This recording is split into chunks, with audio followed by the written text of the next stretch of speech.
بسم الله الرحمن الرحيم فتول عنهم حتى حين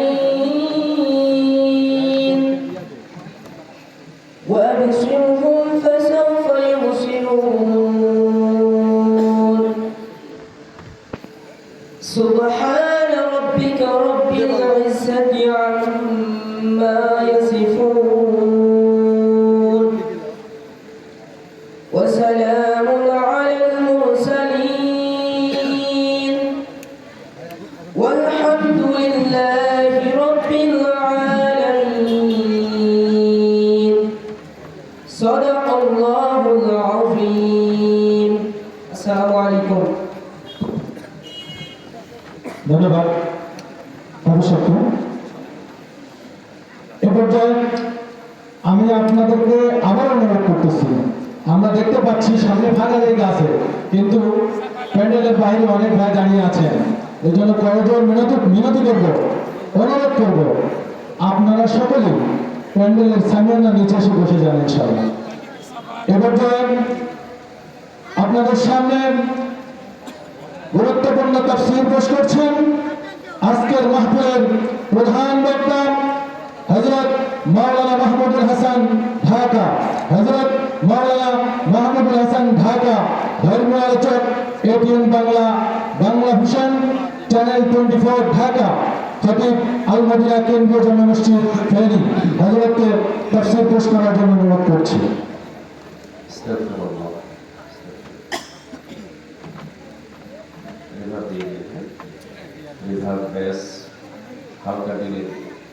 السلام عليكم ورحمة الله تعالى وبركاته. إن الحمد لله نحمده ونستعينه ونستغفره ونؤمن به ونتوكل عليه ونعوذ بالله من شرور أنفسنا ومن سيئات أعمالنا من يهده الله فلا مضل له ومن يضلل فلا هادي له فلن تجد له وليا مرشدا ونشهد أن لا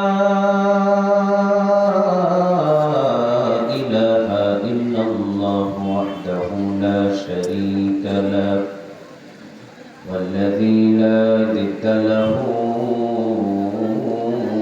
ولا ند له لا مثل له ولا مثيل له لا وزير له ولا كفيل له لا شبه له ولا شبيه له لا ولد له ولا والد له وهو الوحيد الفرد الصمد لم يلد ولم يولد ولم يكن له كفوا أحد ونشهد أن سيدنا ونبينا وحبيبنا وبشيرنا ونذيرنا وطبيبنا وطبيب أرواحنا وحبيبنا وحبيب ربنا محمدا عبد الله ورسوله أرسله بالحق بشيرا ونذيرا وداعيا إلى الله بإذنه وسراجا منيرا أما بعد فقد قال الله تعالى في كلامه المجيد وفي فرقانه الحميد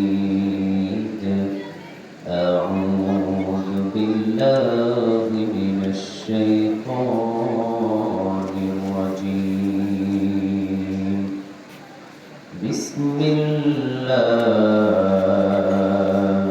الرحمن الرحيم إن الله وملائكته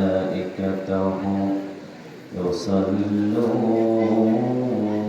على النبي يا أيها الذين آمنوا صلوا عليه وسلموا تسليما اللهم صل على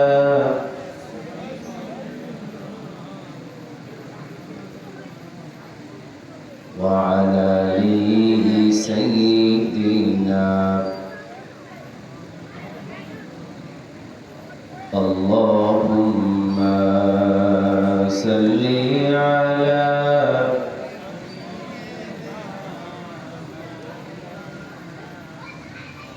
وعلى آل سيدنا রাসূলের সাথে কারো কি দুশমনি আছে? এটা বলতে পারলেন না। রাসূলের সাথে কি কারো দুশমনি আছে? রাসূলের সাথে কি কারো শত্রুতা আছে? রাসূলকে কি কেউ এখানে অপছন্দ করে? তো মহব্বতের সাথে একটু পড়েন আল্লাহুম্মা সাল্লি আলা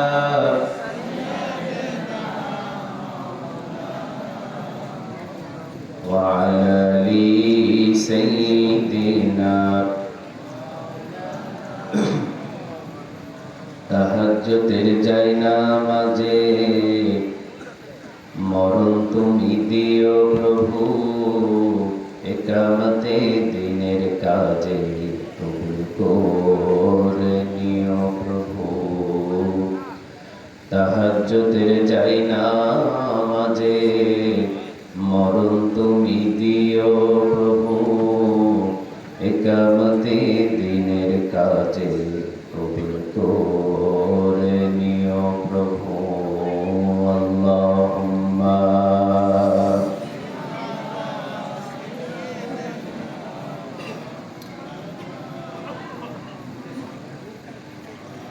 وعلى آل سيدنا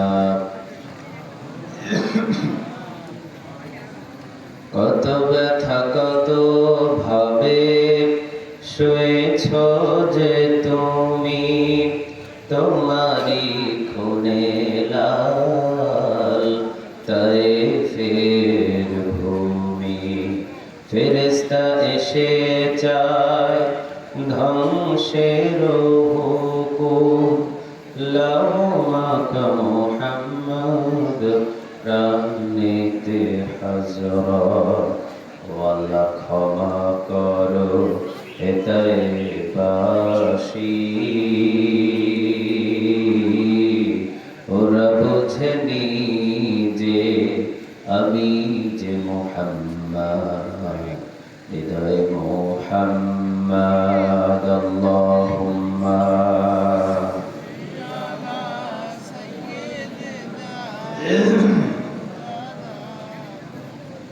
وعلى آل سيدنا اللهم صل على محمد সবাই পড়েন আমার সাথে اللهم صل على محمد وعلى آل محمد كما صليت على إبراهيم وعلى آل إبراهيم إنك حميد مجيد اللهم بارك على محمد وعلى آل محمد كما باركت على إبراهيم وعلى آل إبراهيم إنك حميد مجيد لا إله إلا الله لا إله إلا الله لا إله ইলাহা ইল্লাল্লাহ লা ইলাহা আল্লাহ নামের জিকির করবে যারা আল্লাহর প্রিয় বান্দা তারা আল্লাহর প্রিয় বান্দা যারা জান্নাতে প্রবেশ করবে তারা জোরে লা ইলাহা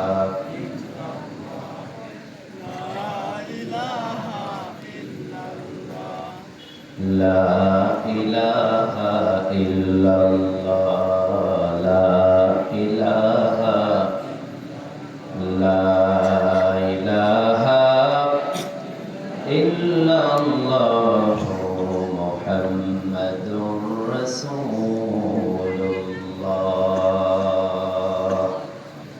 সাল্লাল্লাহু আলাইহি ওয়াসাল্লাম। নওগাঁ মান্দাবাসী, আপনারা সবাই কেমন আছেন? আলহামদুলিল্লাহ, আমি যতটুকু আছি লক্ষ কোটি শুকরিয়া সে মহান রবের দরবারে। মনে হচ্ছে না আপনারা খুব একটা ভালো আছেন। সুস্থ মানুষের আওয়াজটা কি আসতে হয় না জুড়ে হয়? আপনারা বলেন। সুস্থ মানুষের হুঙ্কারটা কি আসতে হয় না জুড়ে হয়? তো আবার জিজ্ঞাসা করছি, নওগাঁ মান্দাবাসী আপনারা সবাই কেমন আছেন? আলহামদুলিল্লাহ। আমাদের সবাইকে ভালো রাখেন তিনি কে? আমাদের সবাইকে সুস্থ রাখেন তিনি কে? কেউ যেটা দেখে না সেটা দেখেন কে? কেউ যেটা শোনে না সেটা শোনেন কে?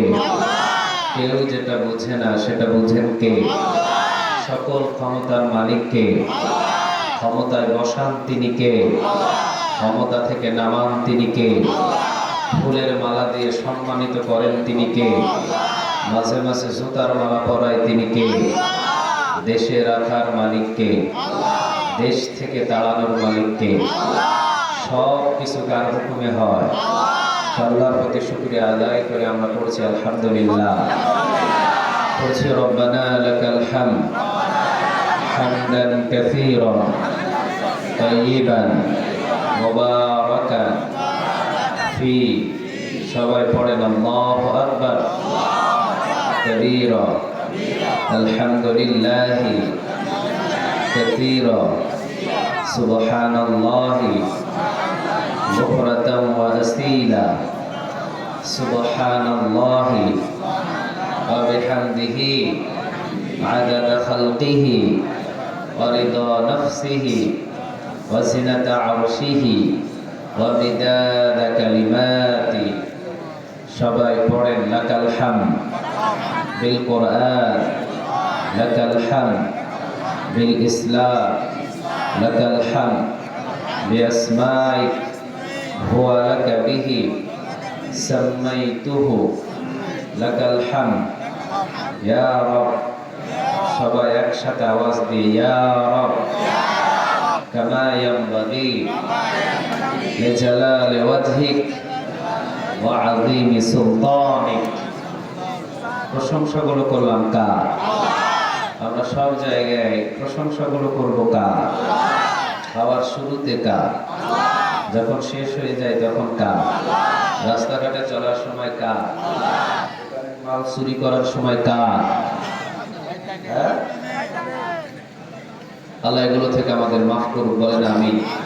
চোরের সাথে আমাদের কোনো সম্পর্ক, বরং চোরদের হাত কাটতে হবে এই আন্দোলন আমরা করে যাব, ঠিক না ঠিক? যারা চুরি করবে তাদের হাত কাটা হোক, গোপনে না প্রকাশ্যে। বাংলাদেশে যারা চুরি করে, লাউ চোর, কদু চোর, মসজিদের জুতা চোর, আল্লাহ এদের হাত কাটার জন্য বলেন নাই, কিন্তু সমাজে এদের বিচার হয়। কিন্তু যারা একটা কলমের খোসা দিয়ে লক্ষ কোটি টাকা জনগণের আত্মসাৎ করে বিদেশে পালিয়ে যায়, তাদের বিচার বাংলাদেশে হয় না, বরং তাদের হাত কাটার আইন জারি করেছেন। আওয়াজ দিয়ে বলেন তিনি কে? সেই চোরদের বিরুদ্ধে আমরা আন্দোলন করে যাব ইনশাআল্লাহ। আমি জানি যারা মাহফিলে বসেছেন আপনাদের অন্তরে কোনো চুরি করার নেশা নাই, আপনাদের অন্তরে একজনের প্রতি ভালোবাসা আছে, তিনি কে? ইন্নাল্লাহা লা ইয়ানজুরু ইলা সুওয়ারিকুম ওয়া আমালিকুম ওয়ালাকিন ইয়ানজুরু ইলা কুলুবিকুম ওয়া আমালিকুম। আল্লাহ বলে, মানুষ যদি মুখ থেকে ফাহিশা অন্যান্য কথাও যদি কেউ বলে ফেলে, আমি আল্লাহ এটা পছন্দ করি না, আমি এটা কবুল করি না, আমি অন্তরেরটা কবুল করি। সুবহানাল্লাহ। এই যে অন্তরে যেটা চিন্তা হয় ওইটার খবর জানে তিনি কে? আরো জোরে বলে। মা মুখে তো বলেই, মা তো মুখে বলেই সন্তানকে মরে যা, মরে যা, দূর হয়ে যা, কিন্তু ওই সন্তান যদি কখনো হারিয়ে যায় ওই মাকে থামানো যায় না, ঠিক না বা ঠিক? কারণ মায়ের মুখে থাকে দূর হয়ে যা, আর অন্তরে থাকে বাজার তুই ভালো হয়ে যা। সুবহানাল্লাহ বলেন। এই অন্তরের খবরটা জানে তিনি কে? আল্লাহ। এই জন্য আমাদের মুখে বলেছি যে আমরা চুরি করতে আল্লাহর প্রশংসা করবো, এটা মুখের কথা, অন্তরের কথা নয়। এই জন্য আল্লাহ মাফ করে দিন, বলেন আমিন।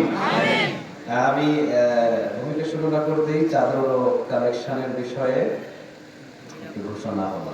আচ্ছা, অবশ্যই আপনারা যদি সহযোগিতা না করেন তাহলে এত সুন্দর করে যুবকরা আপনাদেরকে কোরআনের আয়োজন করে আপনাদের সামনে উপস্থাপন করতে পারবে না। এটা খুব গুরুত্বপূর্ণ একটা জিনিস। এতে এত সুন্দর করে আপনারা বসেছেন, এত সুন্দর করে উপরে সামিয়ান না, এই যে মিডিয়া বাইরে আসছে, আমাদের সম্মানিত ব্যক্তিগুলো ডানে বামে বসা, এত সুন্দর করে সবাই মিলিতভাবে আসছেন, এগুলোর পিছনে যে যুবকদের মেহনত আছে, কষ্ট আছে, এটা আমরা অনেকেই জানি না। কথা বলেন না কেন? অনেকে আমরা এগুলো জানি না, অনেকে এগুলো আমরা তালাশ করি না। এই জন্য 1 টাকা 2 টাকা 5 টাকা যাদের কাছে নাই তারা প্রয়োজনে পাশের ভাই থেকে ধার করে 10 টাকা দিবেন, পকেটে যা আছে তাই দিবেন, তবে আল্লাহর দোহাই লাগে সিগারেট মুড়ি কেউ দিয়ে না। এক মাহফিল ওই যে বলা হয়েছিল পকেটে যা আছে হাত দিয়ে বাহির করে দেন, প্রায় 50টার মতো সিগারেটের প্যাকেট পাওয়া গেছে। তো এইগুলো করবেন না, অন্তত 10 টাকা 5 টাকা 100 200 যে যেভাবে পারেন মোট করে মাদ্রাসার জন্য দেন, আর আজিম থেকে খুশি হয়ে যাবেন তিনি কে? দান করলে কমে না বাড়ে? কথা বলেন, কমে না বাড়ে? বেড়ে যায়। কারণ আপনি যখন হাতের মুঠটা খুলে দান করবেন তো অন্য দিক দিয়ে আপনার পকেটটাকে আবার বোঝাই করে দিবেন তিনি কে? আল্লাহ। তো মাদ্রাসার জন্য যারা খুশি হয়ে দিচ্ছেন, আল্লাহ সুবহানাহু ওয়া তাআলা হয়তো এই দানের ওসিলায় কিয়ামতের দিন আপনাকে নাজাত দিতে পারে। আলহামদুলিল্লাহ বলেন। তো খুশি হয়ে কেউ নারাজ হয় না, যেহেতু মাদ্রাসার ছাত্ররা আলোচনা শুরুতে আপনাদের কাছে যাচ্ছে, তারা এই যে হাফেজরা যাদের মাথায় পাগড়ি পরিয়ে দিয়েছি ওরাই দেখতেছি হাঁটতেছে, তো কেউ মনে কষ্ট নিয়ে না, 10 টাকা 5 টাকা 100 200 যে যেভাবে পারে দিয়ে দেন। এরপরে আমরা আলোচনার দিকে যাব ইনশাআল্লাহ। আপনাদের কি কষ্ট হচ্ছে? কথা বলেন না, কষ্ট হচ্ছে? আচ্ছা, ইসলামের জন্য এতটুকু কষ্ট করলে কি আমাদের ক্ষতি হবে? এর চাইতে বড় বড় কষ্ট করেছেন সাহাবীরা, নবীরা, রাসূলরা। আওয়াজ দিয়ে বলেন ঠিক না ঠিক? তাদের জিন্দেগিতে কি কষ্ট! তারা কালেমা পড়েছে, কালেমা পড়ার কারণে তাদের ঘর কেড়ে নেওয়া হয়েছে, বাড়ি কেড়ে নেওয়া হয়েছে, এলাকা ছাড়তে হয়েছে, এমনকি তারা মরুভূমিতে জীবন যাপন করেছে। চিৎকার দিয়ে বলেন ঠিক না ঠিক? তবে একজনাকে বলে যায় না, আওয়াজ দিয়ে বলেন তিনি কে? ইমান বড় নাকি দুনিয়া বড়? কথা বলেন, ইমান বড় না দুনিয়া বড়? ইমান বড়। ইমানের চাইতে দামি জিনিস পৃথিবীতে একটাও। ইমানের পথে অবিচল থেকে আমার মরণ যেন হয়। ইমানের পথে অবিচল থেকে আমার মরণ যেন হয়। তোমারই কাছে মিনতি আমার, তোমারই কাছে মিনতি আমার, মহামহিম দয়াময়। ইমানের পথে অবিচল থেকে আমার মরণ যেন হয়। বলেন আমিন। ইমানের চাইতে দামি জিনিস পৃথিবীতে আর একটাও নাই। যার ইমান আছে সে জান্নাতে যাবে। সুবহানাল্লাহ বললেন না? যে শুধুমাত্র দুনিয়াতে একবার পড়েছিল লা ইলাহা, সবাই পড়েন লা ইলাহা। পিছনের ভাইরা আপনারা একটু আওয়াজ দিয়ে পড়েন তো দেখি, লা ইলাহা। সবাই একটু আওয়াজ দিয়ে পড়েন লা ইলাহা ইল্লাল্লাহ। পড়েন মুহাম্মাদুর রাসূলুল্লাহ। আল্লাহ বলে আমি তাকেও জান্নাতে ঢুকাবো। সুবহানাল্লাহ। জীবনে কোনোদিন কালেমা পড়ে নাই, জীবনের শেষ মুহূর্তে যদি শুধুমাত্র একবার পড়ে ফেলে লা ইলাহা ইল্লাল্লাহ, আল্লাহ বলে তার জন্য আমি 10 দুনিয়া সমপরিমাণ জান্নাত বানিয়ে দিব। আমাদের পৃথিবীতে যতগুলো আপন আছে তার চাইতে আমাদের আপন একজন বেশি। আওয়াজ দিয়ে বলেন তিনি কে? ওনার মতো আপন পৃথিবীতে আমাদের কেউ নাই। সুবহানাল্লাহ বলেন। ছেলে আমার আপন, মেয়ে আমার আপন, বিবি আমার আপন, মা আমার আপন, বাবা আমার আপন, কিন্তু এই আপনগুলো কখনো কবর পর্যন্ত যেতে পারবে? মা বাবা কেউ কবরে যাবে না, ছেলে যাবে না, মেয়ে যাবে না, বিবিও যাবে না, কিন্তু কবরে আপনার একজন আপন আছেন, তিনি কে? একদিন মাটির ভিতরে হবে ঘর রে মন আমার, কেন বাঁধো দালান ঘর রে মন আমার, কেন বাঁধো দালান ঘর? প্রাণ পাখি উড়ে যাবে পিঞ্জর ছেড়ে,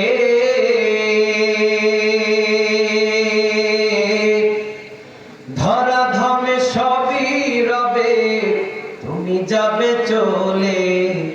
বন্ধু বান্ধব যত, মাতা পিতা তারা শত, বন্ধু বান্ধব যত, মাতা পিতা তারা শত, সকলই হবে তোমার পর রে মন আমার, কেন বাঁধো দালান ঘর রে মন আমার, কেন বাঁধো দালান ঘর? আওয়াজ দিয়ে বলেন ঠিক না ঠিক?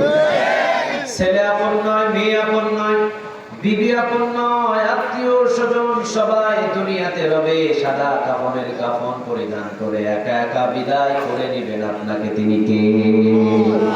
ওই কবরে কে আছে বলেন? আরেকটু জোরে আওয়াজ দিয়ে বলেন, কবরের সঙ্গী আমাদের একজন আছে, তিনি কে? আল্লাহ বলছেন একবার যদি তুমি পড়ো লা ইলাহা ইল্লাল্লাহ, আমি তোর জন্য 10 দুনিয়া সমপরিমাণ জান্নাত বানিয়ে দেব। সুবহানাল্লাহ বলতে পারলেন না? সুবহানাল্লাহ বলতে কি মান্দাবাসী টাকা লাগে? কথা বলেন না, টাকা লাগে? আওয়াজ দিয়ে বলেন দেখি একবার সুবহানাল্লাহ।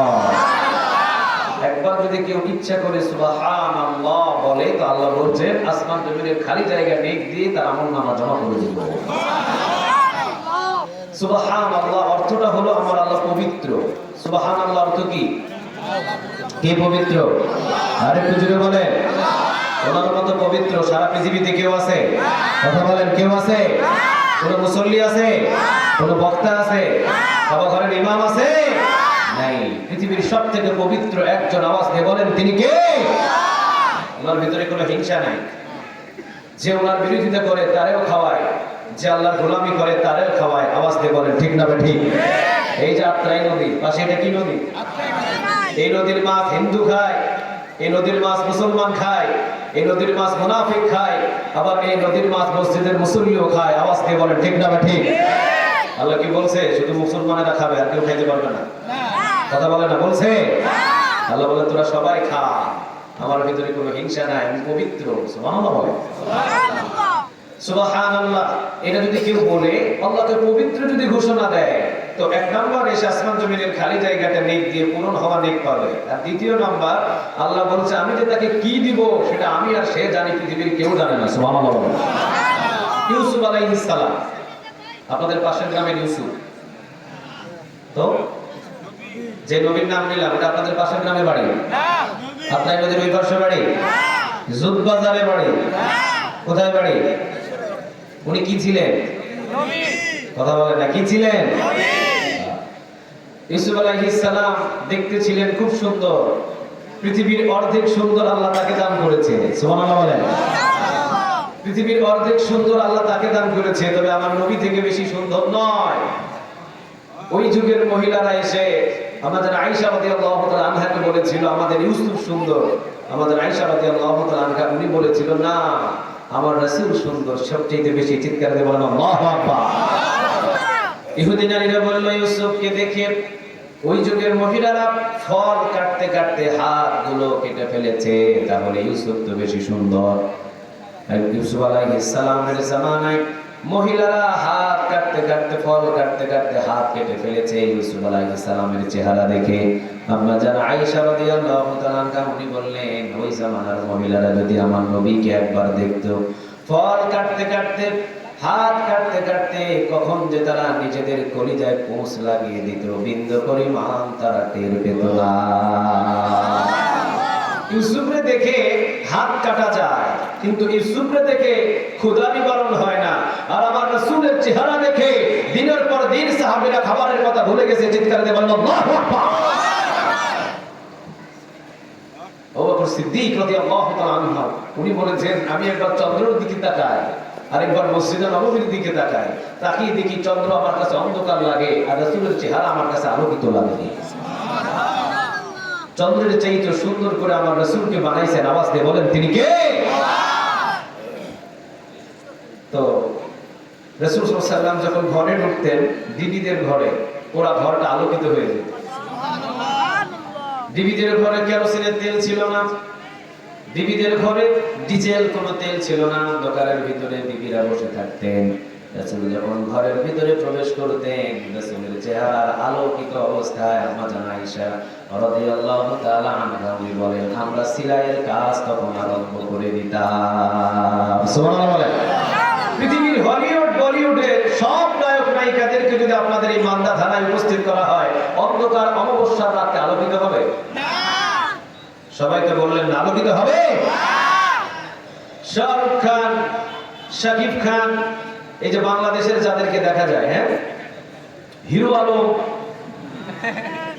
কথা বলেন না, আপনাদের মনে পাশেই বাড়ি বগুড়া, হিরো আলম, হিরো আলমদের নিয়ে আসলে অন্ধকার আলোকিত হবে না? কথা বলেন না। বাংলাদেশের মেগাস্টার, ওদেরকে নিয়ে আসলে আলোকিত হবে না? বরং রাতটা আরো অন্ধকার বেশি হবে, ঠিক না ঠিক? আমার নবীর চেহারা এত সুন্দর ছিল, রাসূল যেখানে বসতেন আশেপাশে বিবিরা সেলাইয়ের কাজ আরম্ভ করে দিত। অন্ধকার রাত গুলোরে রাসূলের নূরের চেহারায় আলোকিত করে দিতেন। তিনি কে? ইউসুফ আলাইহিস সালাম ছিলেন সারা পৃথিবী থেকে 50% বেশি সুন্দর, আর আমার রাসূল ছিলেন আল্লাহর সুন্দরের পরে 99 গুণ বেশি সুন্দর। চিৎকার দিয়ে বলেন আল্লাহু আকবার। রাসূল নিজে বলেছেন, সকল মানুষ জান্নাতের ভিতরে অবস্থান করবে, সব মানুষ, বুখারী মুসলিমের হাদিস, জান্নাতের ভিতরে চলে যাবে। সকল মানুষ যখন জান্নাতে যাবে, এই জান্নাতের ভিতরে যাওয়ার পরে আল্লাহ সুবহানাহু ওয়া তাআলা ওই জান্নাতে একটা মাহফিলের ব্যবস্থা করবে। সুবহানাল্লাহ বলেন। সকল মানুষ জান্নাতীরা জান্নাতের মাহফিলে অবস্থান করবেন। ওই জান্নাতের মাহফিলে সব জান্নাতীরা থাকবে।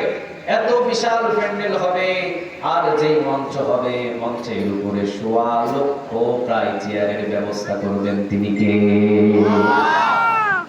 একটা চেয়ার থাকবে অনেক সুন্দর, এটা হবে প্রধান অতিথির চেয়ার, আর প্রধান অতিথি হবে ওই মাহফিলের মুহাম্মদুর রাসূলুল্লাহ। চিৎকার দিয়ে বলেন আল্লাহু আকবার।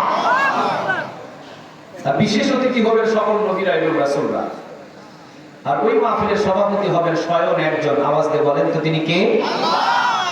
রাসূলের কাছে একজন সাহাবী জিজ্ঞাসা করলেন, ইয়া রাসূলুল্লাহ, এত বড় জান্নাতের এই মাহফিলে আলোর ব্যবস্থা কি হবে? রাসূল এবার মুস্কি হাসি দিয়ে বললেন, সাহাবীরা, তোমরা মনে করেছো জান্নাতের এই মাহফিলে কি আলোর ব্যবস্থা আল্লাহ রাব্বুল আলামিন করবেন? তোমাদের ধারণা কি হয়? সাহাবীরা বললেন, নবী, মনে হয় হ্যাসাক লাইট অথবা যে কোনো কেরোসিনের তেলের অথবা কোন লাইটের ব্যবস্থা করবে, আমাদের জানতে বড় ইচ্ছা করে। নবী নিজে বলেন, যখন আমি বিশ্ব নবীজিকে যখন প্রধান অতিথির চেয়ারের উপরে বসিয়ে দিবেন, প্রধান অতিথির চেয়ারে যখন আমি বসবো, আমার চেহারার নূরে জান্নাতের এত বড় কনফারেন্স, এত বড় জান্নাতের মাহফিলের এরিয়া পুরা আলোকিত করে দিবেন। তিনি কে? এখন বলেন, আমাদের রাসূলের চেহারা পৃথিবীর সবচাইতে সুন্দর, বেশি না কম? আরেকটু জোরে বলতে হবে, বেশি না কম? তার চাইতে বেশি সুন্দর। আওয়াজ দিয়ে বলেন তিনি কে? রাসূল নিজে বলেছেন, আল্লাহ সুবহানাহু ওয়া তাআলাকে সকল জান্নাতীরা দেখতে চাইবে। আল্লাহ জান্নাতীদেরকে বলবে, তোমরা সবকিছু পেয়েছো? তারা বলবে, হ্যাঁ আল্লাহ, সবকিছু পেয়েছি। আমাদের মতো যারা কামলা দেওয়া মুসলমান, আমরা বলবো সবকিছু পেয়ে গেছি। কিন্তু মাঝে মাঝে ওমরের মতো ব্যক্তি দাঁড়াবে, আবু বকরের মতো ব্যক্তি দাঁড়াবে, অন্যান্য আল্লাহ ওয়ালারা দাঁড়িয়ে বলবে রব্বে কারীম জান্নাতের নিয়ামতের জন্য তো আমরা খুশি নই, আমরা তোমাকে দেখতে চাই। সুবহানাল্লাহ বলবেন না? কাকে দেখতে চায়? আর একটু আওয়াজ দিয়ে বলেন তিনি কে? ও আল্লাহ আমরা তোমাকে দেখতে চাই। তো আল্লাহ সুবহানাহু ওয়া তাআলা নূরটাকে দুই ভাবে প্রকাশ করেছেন। কয় ভাবে? কথা বলেন, কয় ভাবে? দুই ভাবে। একটা নূর আল্লাহ প্রকাশ করেছেন সূর্যের মাধ্যম দিয়ে, আরেকটা নূর প্রকাশ করেছেন চন্দ্রের মাধ্যম দিয়ে। চন্দ্রের দিকে সারাদিন তাকিয়ে থাকবেন, কোনো অসুবিধা নাই। সূর্যের দিকে তাকানো যায়? কথা বলে, তাকানো যায়? চন্দ্রের দিকে তাকিয়ে থাকতে পারবেন, সূর্যের দিকে তাকানো কখনো সম্ভব নয়। আল্লাহ রাব্বুল আলামিন এক পলক শুধু ৭০,০০০ পর্দা থেকে একটা পর্দা সরাবে। একটা পর্দা সরানোর সাথে সাথে নূরের তাজাল্লিতে গরমে সকল জান্নাতি জ্ঞান হারিয়ে ফেলবে। কত হাজার বছর চলে যাবে কেউ জানে না। জানেন তিনি কে? জান্নাতীরা কান্না শুরু করবার বলবে, ইয়া রব আপনাকে দেখার মতো মনে হয় আমাদের আর সুযোগ নাই। আল্লাহ সুবহানাহু ওয়া তাআলা এবার বলবেন, না আমি তোমাদের সাথেই দেখা দেব, আসো সবাই। জান্নাতীরা তোমার সাথে আমাদের সালাম বিনিময় হবে। আমি চন্দ্রের মাধ্যমে যে নূর দিয়েছি ওই নূরে তোমাদের সাথে দেখা দেব। সবার মাথার উপরে এমন ভাবে আল্লাহ দেখা দেবে, মনে হবে যে সবার মাথার উপরে আল্লাহ দাঁড়িয়ে আছে। চিৎকার দিয়ে বলেন আল্লাহু আকবার। সূর্যটা যখন আপনাদের মান্দা ধানায় উঠে মনে হয় সূর্য আপনার মাথার উপরে। রাজশাহীবাসী মনে করে রাজশাহীর উপরে, বগুড়াবাসী মনে করে বগুড়াবাসীর উপরে, ফেনী আমরা যারা থাকি আমরা মনে করি আমাদের মাথার উপরে, কিন্তু সূর্য জায়গার উপরে রেখে দিয়েছেন তিনি কে? আল্লাহ এমন ভাবে দেখা দিবে প্রতিটা জান্নাতীরা মনে করবে আল্লাহ রাব্বুল আলামিন আমার দিকে তাকিয়ে আছে। সুবহানাল্লাহ। বিশ্বনবী বললেন আল্লাহ রাব্বুল আলামিনের চেহারার দিকে যখন তাকাবে, কোথায় হুরের কথা ভুলে যাবে, হেলমানের কথা ভুলে যাবে, জান্নাতের কথা ভুলে যাবে, সমস্ত জান্নাতের নিয়ামতের কথা ভুলে যাবে, আর কোনো কিছু মনে থাকবে না। কত হাজার বছর পার হয়ে যাবে আল্লাহর চেহারার দিকে তাকিয়ে, কত হাজার লক্ষ বছর পার হয়ে যাবে কেউ জানে না, শুধু জানবেন একজন। আওয়াজ দিয়ে বলেন তিনি কে? ওই জান্নাত, এত সুন্দর জান্নাত আল্লাহ রাব্বুল আলামিন আমাদের যারা একবার কালেমা পড়েছে লা ইলাহা ইল্লাল্লাহু মুহাম্মাদুর রাসূলুল্লাহ, তাদেরকে 10 দুনিয়া সমপরিমাণ জান্নাত দান করে দিবেন তিনি কে? এই জন্য আমি বলেছিলাম আপনাদেরকে সুবহানাল্লাহ বলার জন্য। পড়েন দিকে সুবহানাল্লাহ। ওই যে ইউসুফ আলাইহিস সালাম মনে আছে আপনাদের? কথা বলেন, মনে আছে? আমি কিন্তু আলোচনা এই দিক থেকে এই দিকে নিয়ে যাব, কিন্তু সেপ আবার জায়গায় চলে আসবো, কিন্তু আপনাদের স্মরণ থাকতে হবে। মনে আছে? ইউসুফ দেখতে সুন্দর, বেশি না কম? কথা বলেন, কথা বলেন, বেশি না কম? ইউসুফ আলাইহিস সালাম উনি অনেক সুন্দর ছিলেন। তো ওনার দিকে জুলেখা দেখে পাগল হয়ে জুলেখা ইউসুফকে ভোগ করার জন্য ওনার নিজ কামরায় নিয়ে গেলেন। কিন্তু আল্লাহর নবীর কি ইচ্ছা করলে ভোগ করা যায়? কথা বলে না, ভোগ করা যায়? অসম্ভব। ইউসুফ আলাইহিস সালাম উনি আল্লাহ সুবহানাহু ওয়া তাআলার কাছে পানাহ চাইলেন। আল্লাহ বললেন যে ইউসুফ পিছনের দিকে দৌড় দাও, দরজা যতই তালা দেওয়া থাকুক দরজা খুলে দেওয়ার দায়িত্বটা কার? ইউসুফ আলাইহিস সালাম পিছনের দিকে দৌড় দিলেন, সব দরজা খুলে গেল। দরজা পার হয়ে দেখেন আজিজে মিশর জুলেখার স্বামীর সামনে উপস্থিত। আজিজে মিশর বলেন, ইউসুফ তুমি জুলেখার ঘরে কি করো? ইউসুফ বললেন, জুলেখা আমারে ডাকছে। পিছন থেকে জুলেখা এসে ইউসুফের দিকে তাকিয়ে আজিজে মিশর জুলেখার স্বামীকে বলছেন, দেখছেন দুধ কলা খাওয়ায় কালসাপ পালছে। নাউযুবিল্লাহ বলেন। আপনার বিবির দিকে নজর করেছে ইউসুফ, আজই কারাগারের ভিতরে বন্দী করেন। আজিজে মিশর রাগান্বিত হলেন ইউসুফের উপরে। ইউসুফ পড়ে গেলেন বিপদে, কিন্তু বিপদে পড়লে মুমিন বান্দা একজনের কাছে পানাহ চাই, তিনি কে? ইউসুফ আলাইহিস সালাম বললেন, আল্লাহ এখন আমার করণীয়। আল্লাহ বললেন, ইউসুফ চিন্তা করো না, জুলেখার ফুফাতো বোন পাশের রুমে 6 মাসের শিশু নিয়ে বসে আছে। এই 6 মাসের শিশুটার নাম হলো কিসেন। এই কিসেন আজকে বলে দিবে রাতের ঘটনার অপরাধীকে। পৃথিবীর কোনো মানুষের দরকার নাই, 6 মাসের বাচ্চার জবান থেকে আমি বাহির করে দিব। আল্লাহু আকবার। ইউসুফ আলাইহিস সালাম বললেন, আমার প্রমাণ আছে, আজকে রাতের বেলা দোষীকে। কি প্রমাণ? আজিজে মিশর বললেন, কোথায় প্রমাণ? ইউসুফ বললেন, 6 মাসের শিশু কিসেন, ওই কিসেনকে নিয়ে আসেন। কিসেনই বলবে আজকে রাতের অপরাধীকে। কিসেনকে আনা হলো। কিসেনের মাথা ইউসুফ আলাইহিস সালাম হাত বুলিয়ে দিতেই কিসেন পড়ে নিলেন। কার পানি? আরেকটু জোরে বলেন, কার? আজিজে মিশর জুলেখাকে আঙ্গুল দেখিয়ে বললেন, আজিজে মিশর ইউসুফ দোষী নয়, ইউসুফের মতো পবিত্র মানুষের মিশরে একজনও খুঁজে পাওয়া যাবে, কারণ এটা হলো কার পয়গম্বর? আর একটু জোরে বলতে হবে কার? আল্লাহর পয়গম্বর। এর মতো পবিত্র মানুষ পৃথিবীতে একজনও নাই। এটা হলো পবিত্র মানুষ, এটা দোষী বানায় না।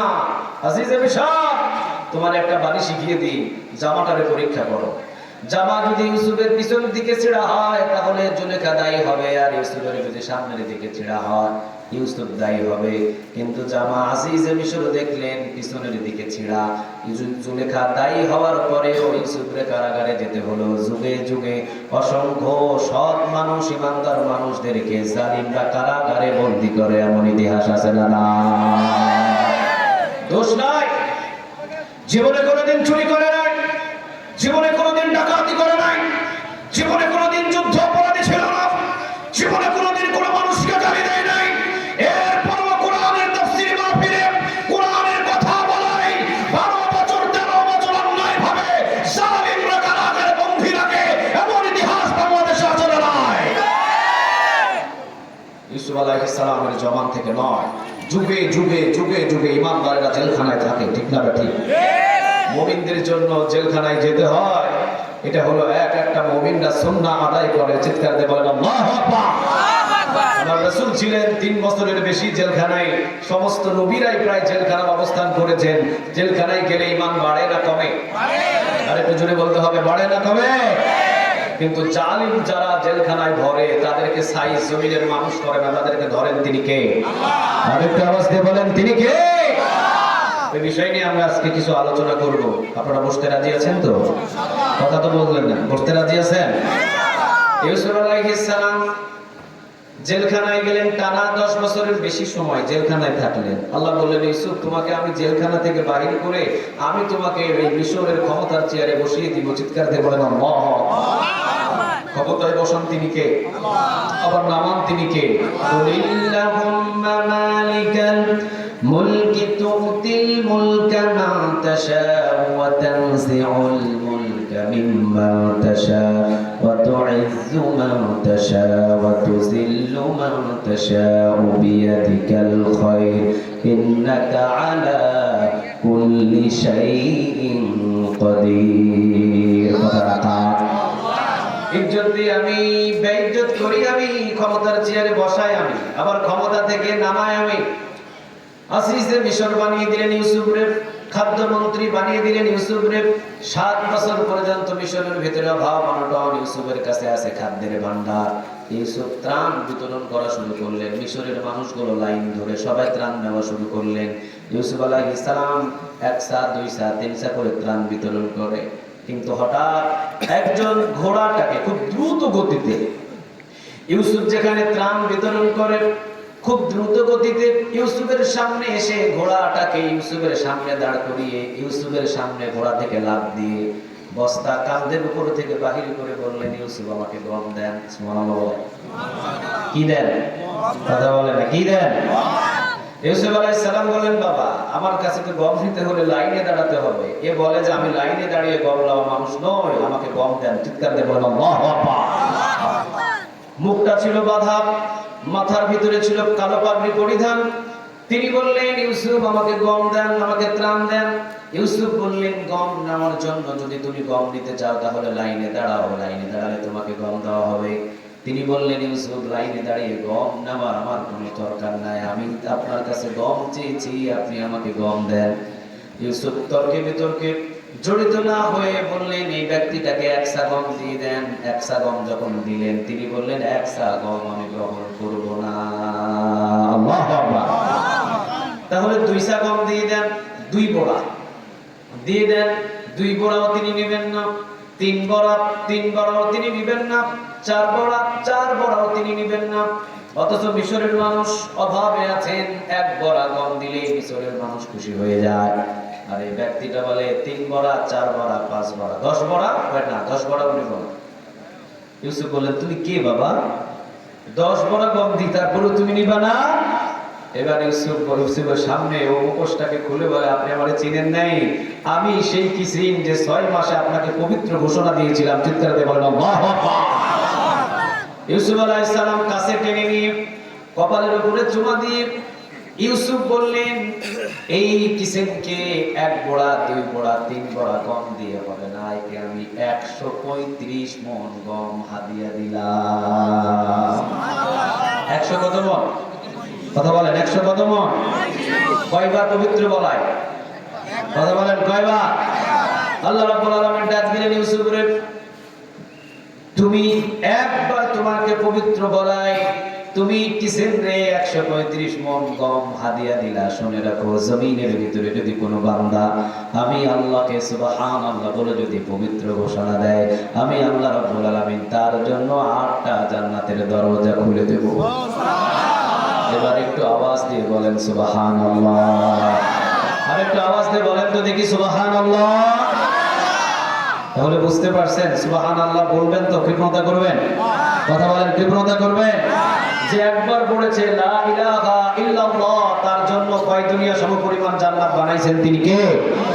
কয় দুনিয়া? কথা বলেন। ওই ব্যক্তিটা জাহান্নামে চলে যাবে, ওই ব্যক্তিটা জাহান্নামের আগুনের ভিতরে জ্বলবে, কিন্তু মাঝে মাঝে ওই জাহান্নামের আগুন থেকে একজনাকে ডাক দিবে। তিনি কে? আল্লাহকে ডাক দিবে। আল্লাহ, শুনছিলাম কোন মাহফিলে গিয়ে আপনি একজন রব আছেন, আপনি একজন মালিক আছেন, আপনি ছিলেন সারা জাহানের মালিক। আল্লাহ, এই জাহান্নাম থেকে কি আমার বাহির করা যায় না? ডাক দিবে। 1000 বছর পরে আবার ডাক দেবে, 2000 বছর পরে আবার ডাক দেবে, 3000 বছর পরে আবার ডাক দেবে, টানা 5000 10,000 বছর পরে আল্লাহ রাব্বুল আলামিন তার ডাকে সাড়া দেবে। সুবহানাল্লাহ। বলবে বান্দা কি চাস বল। সে বলবে রব্বে কারীম, জাহান্নামের আগুন থেকে কি আমারে বাহির করা যায়? যদি দয়া হয় মায়া হয়, জাহান্নামের আগুন থেকে আপনি আমারে বাহির করে জাহান্নামের ওই দরজার ওই পাশে রাখেন, এতে আমি বান্দা খুশি হয়ে যাব। আল্লাহু আকবার। আল্লাহ বলবে আয়, তোর দোয়া মঞ্জুর, কবুল করে নিলাম, আয়। ওরে জাহান্নাম থেকে মুক্ত করে জাহান্নামের গেটের কাছে দাঁড় করায় দিবে। এরপরে ওই বান্দা 1000 বছর আল্লাহকে বলবে, আল্লাহ, জাহান্নামে তোর গেটে দাঁড় করাইছেন, এখান থেকে খুব কঠিন ধোয়া, কঠিন গরমের ধাপ আমার গায়ে আসে, জ্বলে যায়। আল্লাহ, এখান থেকে নিরাপদ একটা স্থানে আপনি দাঁড় করায় দেন। 1000 বছর কাঁদবে কার কাছে? আল্লাহ কবুল করে নিয়ে বলবে আয়। নিরাপদ স্থানে আল্লাহ দাঁড় করিয়ে দিবেন। ওখানে থাকবে কয় হাজার বছর? কথা বলেন। 1000 বছর পরে ওইবারে আল্লাহর কাছে বলবে, আল্লাহ, আপনার জান্নাত কি রকম একটু দেখতে চাই। সুবহানাল্লাহ বলবেন না? কি করতে চায়? কথা বলেন। থাকতে চায় না, দেখতে চায়। আল্লাহ রাব্বুল আলামিন বলে, বান্দারে বড় চালাক ব্যক্তি তুই, ঠিক আছে আজ আমার কাছে আগে কমিটমেন্ট দে, আমার কাছে আগে ওয়াদা দে, এটাই তোর চাওয়া, শেষ চাওয়া, আর কোনো কিছু চাইতে পারবি? বান্দা বলবে রব্বে কারীম, আর কোনো আমার চাহিদা নাই, শুধু জান্নাতটা 2 চোখ দিয়ে দেখায় দেন। জান্নাতের জানালার কাছে তাকে দাঁড় করায় দিবেন। তিনি কে? সে জান্নাতের নিয়ামত দেখবে। এবার বলবে চাইতে তো নিষেধ আছে, আচ্ছা চেয়ে দেখি না, অপরাধ কোথায়? আবার আল্লাহর কাছে 2 হাত তুলে বলবে রব্বে কারীম, দয়া করে মায়া করে তুমি যদি ওই জান্নাতের গেট দিয়ে, শুধুমাত্র জান্নাতের কোনো নিয়ামত আমাকে দিতে হবে না, জান্নাতের গেট দিয়ে ভিতরে ঢুকায়া দাও, কোনো জান্নাত আমার চাই না। সুবহানাল্লাহ বলেন। আল্লাহ রাব্বুল আলামিন মুস্কি হাসি দিয়ে বলবে, বান্দা তুই মাত্র পড়েছিলি লা ইলাহা মুহাম্মাদুর রাসূলুল্লাহ সাল্লাল্লাহু আলাইহি। কূপের ভিতরে ডুব দিয়ে কালো চেহারাটারে স্বাভাবিক চেহারা বানায় দিবেন। আওয়াজ দিয়ে বলেন তিনি কে? জান্নাতের ভিতরে নিয়ে যাবে। ফেরেশতারা বলবে সামনে আগাও, সামনে আগাবে। কিছু দূর যাওয়ার পরে বলবে, আমি তো চাইছিলাম দরজা থেকে সামনে দাঁড়াতে, আমারে কই লই যান আবার? সামনে আগাও, সামনে আগাবে। আর একটু সামনে আগাও, সামনে আগাবে। যখন দেখবে ঠিক কবজি পর্যন্ত, হাঁটুর কবজি পর্যন্ত, যখন দেখবে যে হাঁটুর টাকনো পর্যন্ত ডুবে যায়, কার্পেটের উপরে হেঁটে হেঁটে সেখানে বসে যাবে, শুয়ে যাবে। তাকে আবার বলবে সামনে আগাও, সামনে আগাবে। বিশাল এক জান্নাতের ভিতরে ঢুকিয়ে দিয়ে বলবেন, আল্লাহ রাব্বুল আলামিন, বান্দা তোর জন্য আমি এই জান্নাত নির্মাণ করেছি। তুই শুধু জমিনের ভিতরে একবার পড়েছিলি লা ইলাহা লা ইলাহা লা ইলাহা ইল্লাল্লাহু মুহাম্মাদুর রাসূলুল্লাহ সাল্লাল্লাহু জমিনের ভিতরে একবার শুধু কালেমা পড়ার কারণে তার জন্য 10 দুনিয়া সমপরিমাণ জান্নাত বানায় রাখছেন। তিনি কে? আল্লাহ এখনো আছে না? আপনাদের আওয়াজে তো মনে হয় নাই। ওই আল্লাহ এখনো আছে না নাই? আল্লাহ কি আমাদের জন্য জান্নাত বানাতে পারে? কথা বলেন, জান্নাত বানাতে পারে? তাহলে আজকের মাহফিল থেকে আমরা আল্লাহ সুবহানাহু ওয়া তাআলার কাছে ওয়াদা করে যাব, যা গুনাহ করেছি জীবনে আর কোনোদিন কোনো গুনাহ করব আর যদি বলেন কোনো গুনাহ করব। আল্লাহ আমাদের সবার তাওবা করে তুমি কবুল করে নিও, বলেন আমিন। আরেকটা আওয়াজ দিয়ে বলেন আমিন। তাওবা করলে তাওবাটারে কবুল করে নেয় তিনি কে? আল্লাহ বলছেন কোরআনের ময়দানে বসেছো, আমাকে বলো আল্লাহ মাফ করে দাও, আমি আল্লাহ সাথে সাথে মাফ করে দিব। 80 বছরের গুনাহ নিয়েও তুমি যদি বসো, 80 বছরের গুনাহগুলোরেও মাফ করে দিবেন। আওয়াজ দিয়ে বলেন তিনি কে? তাহলে আমরা কোরআনের মাহফিলে বসে দারিয়াপুর হাফিজিয়া মাদ্রাসা ও এতিমখানা এর উন্নয়নে না আজকের তাফসীরুল কোরআন মাহফিল, এই মাহফিলে বসে আমরা খুশি না বেজার? সবাই আওয়াজ দিয়ে বলতে হবে খুশি না বেজার? খুশি আনন্দে আমরা কি আল্লাহর নামে 3টা তাকবীর দিতে পারবো? কথা বলেন, তাকবীর দেওয়া যাবে? বিবাহিত ভাইয়েরা, আপনারা যারা আসছেন, আব্বা জানেরা, ভাইয়েরা হাত তুলেন দেখি। আমিও আছি আপনাদের সাথে। বিবাহিত বিবাহিত হাই হাই সব দেখি বিবাহিত, হাত নামান দেখি। অবিবাহিত ভাইয়েরা আপনারা হাত তুলেন দেখি। হাই হাই, এরা সালাক আছে, 2 হাত তুলে তুলছে। এক হাত মাশাআল্লাহ, একদম কম। অবিবাহিত ভাইয়েরা একদম কম। আচ্ছা, বিবাহিত ভাইয়েরা আপনারা যারা আছেন, আপনারা আল্লাহর নামে একটা তাকবীর দিব। তাকবীর দেওয়া যাবে? অবিবাহিত ভাইদের কি হারিয়ে দেওয়া যাবে? দেখি আপনাদের কণ্ঠের কত দারাজ আছে, আপনাদের কণ্ঠে কত আওয়াজ আছে। লিল্লাহি তাকবীর।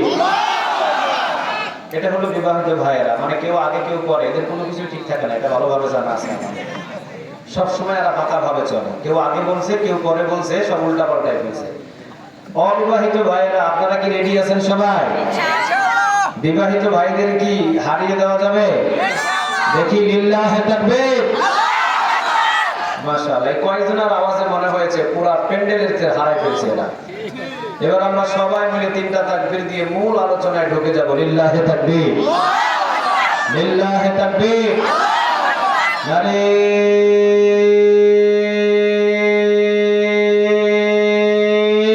তাকবীর। আল্লাহ তুমি কবুল করো। আরেকটু জোরে বলেন আমিন। আচ্ছা, যে গ্রন্থ থেকে আমরা আলোচনা শুনবার জন্য বসেছি, বলেন তো দেখি গ্রন্থটার নাম কি? পিছনের ভাইয়েরা আপনারা বলতে পারেন না, গ্রন্থটার নাম কি? কোরআন বললে আমল নামে 40টা নেক জমা হয়ে যাবে। যদি কেউ এতটুকু বলে যে কোরআন কোরআন কোরআন কোরআন, আমল নামে প্রতিটা বলায় 40টা নেক জমা হয়ে যাবে, চিৎকার করে বলেন আল্লাহু আকবার। এই গ্রন্থটার নাম কি? কেউ যদি এই কোরআনের দিকে নজর করে, আল্লাহ বলে আমি ফেরেশতাদেরকে লাগিয়ে দিই, তার আমল নামে নেক লেখা শুরু করে দাও। 3 জিনিসের দিকে তাকালে আমল নামায় নেক লেখা শুরু হয়। নাম্বার 1, কাবা ঘরের দিকে যদি কেউ নজর করে তাকায়, তারা আমল নামার ভিতরে নেক লেখা শুরু করে দেন। তিনি কে? নাম্বার 2, কেউ যদি মায়ের চেহারার দিকে তাকায়, মা নাই ঘরে? কথা বলেন, আছে আছে? যারা কষ্ট দিয়েছেন পা ধরে মাপ চেয়ে নেবেন, এছাড়া আখিরাতে জান্নাতে যাওয়ার কোনো সুযোগ পাবে না। জান্নাতু তাকদা আকদামিল উম্মাহাত, মায়ের পায়ের নিচে সন্তানের জান্নাতের ব্যবস্থা করে দিয়েছেন। তিনি কে? ইয়ামিন শহর থেকে একজন সাহাবী মাকে কাঁধে করে নিয়ে রাসূলের সামনে এসে বলছেন, ইয়া রাসূলুল্লাহ, মাকে কাঁধে করে নিয়ে হজ করাইছে, বড় কষ্ট হয়েছে, আপনি বলেন আমার ঋণ কতটুকু শোধ হয়েছে? রাসূল বলেছেন, ছুরি নাও আর ধারালো ছুরি দিয়ে বুকের চামড়া কেটে তোমার মায়ের পায়ের 1 জোড়া জুতা বানিয়ে এখনই আমার সামনে পরিয়ে দাও, এরপর আমি রাসূল বলবো 1 ফোঁটা দুধের ঋণ শোধ হবে না। মায়ের সম্মান এবং মর্যাদা এই জায়গায় বাড়িয়ে রেখেছেন। আওয়াজ দিয়ে বলেন তিনি কে? মা যদি শুধু 2 হাত তুলে দোয়া করে, আল্লাহ বলে ওই দোয়াটা আরো সে দিয়ে ধাক্কা লেগে যায়। সারা পৃথিবীর সমস্ত আলেম ওলামা, সমস্ত উলিয়া বক্তা বলেন, ইমাম বলেন, সবাইকে যদি 1 পাল্লায় দিয়ে দেন আর মায়ের একটা যদি দোয়া 1 পাল্লায় দিয়ে দেন, আল্লাহ বলে মায়ের দোয়াটাকে সাথে সাথে সন্তানের জন্য কবুল করে নেবেন। তিনি কে? মুসা আলাইহিস সালাম তিনি আল্লাহকে বলেছিলেন, রব্বে কারীম, কে আমার সাথে জান্নাতে যাবে? মুসা আলাইহিস সালাম বলেছিলেন আল্লাহকে, কে আমার সাথে জান্নাতে যাবে? আল্লাহ রাব্বুল আলামিন বললেন অমুক শহরের একটা কসাই, ওই কসাই তোমার সাথে জান্নাতে যাবে। মুসা আলাইহিস সালাম বললেন, আল্লাহ কসাই কেন? আপনি কি একজন শহীদ পান নাই, একজন নবী পান নাই, একজন রাসূল পান নাই? কসাই, এই কসাই যাবে আমার সাথে জান্নাতে। আল্লাহ বললেন, হ্যাঁ, তোমার পাশে যার জান্নাত হবে সে একজন কসাই। চিৎকার দিয়ে পড়েন সুবহানাল্লাহ। মুসা আলাইহিস সালাম বললেন, এটা কেমন কসাই? আল্লাহ রাব্বুল আলামিন বললেন, চলে যাও অমুক শহরে, অমুক এলাকায়, অমুক পাড়ায়, অমুক দোকানে সে গোশত বিক্রি করে। চলে গেলেন মুসা আলাইহিস সালাম, গিয়ে দেখেন কসাই সকাল থেকে জব করে গোশত বিক্রি করে, সারাদিন গোশত বিক্রি করে বাড়ির দিকে মারছে দৌড়। মুসা আলাইহিস সালাম বললেন, বাজান রে, আমি তোর বাড়ির মুসাফির হতে চাই। আল্লাহু আকবার। আমি মুসাফির মানুষ, আমি মেহমান হতে চাই, আমার কি নিয়ে যাওয়া যাবে? যুবক বলে, হুজুর আমি তো গরিব মানুষ, আমি কাজে থাকি ব্যস্ত, একে তো কসাইয়ের কাজে ব্যস্ত, আরেক বাড়ির আরেক গুরুত্বপূর্ণ কাজ আছে, ওই কাজে আমি আরো ব্যস্ত, তবে আপনাকে গিয়ে বসতে হবে, আমি রান্না করে এরপরে আপনাকে খাবার দেব, বেশি তাড়াহুড়ো কখনো করা যাবে না। মুসা আলাইহিস সালাম বলেন, রাত তোর খাবার, তোর খাবার কে খাবে? আমি তো এসেছি বেটা তোর ব্যক্তিগত গোপন আমল দেখতে। সুবহানাল্লাহ। কি জন্য তুই আমার সাথে জান্নাতে যাবি? এই গোপন তোর আমলটা দেখার জন্য আমি দূর এলাকা থেকে এসেছি। চল।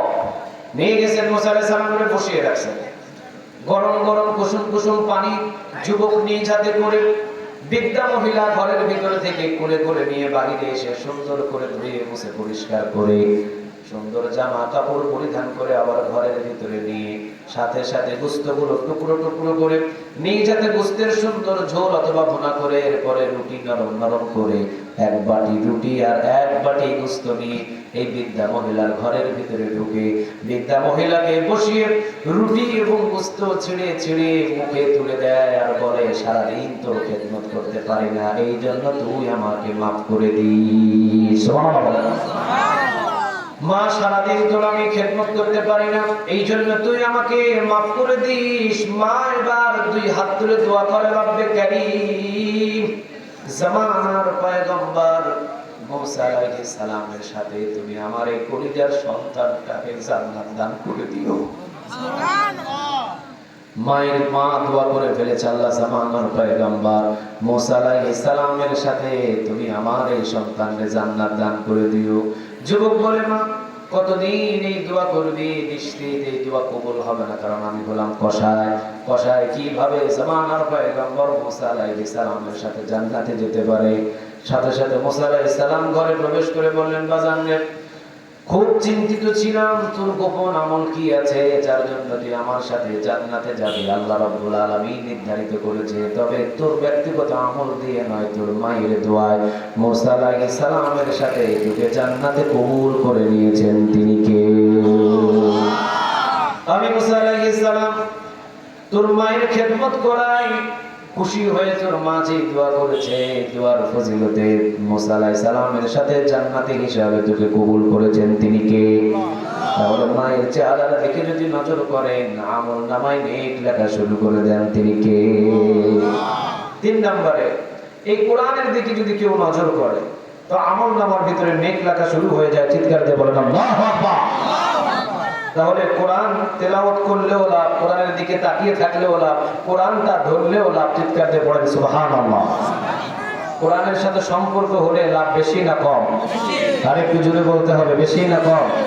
প্রমাণ সূরা ওয়াকিয়ার ৭৭ নম্বর আয়াত। কত নম্বর?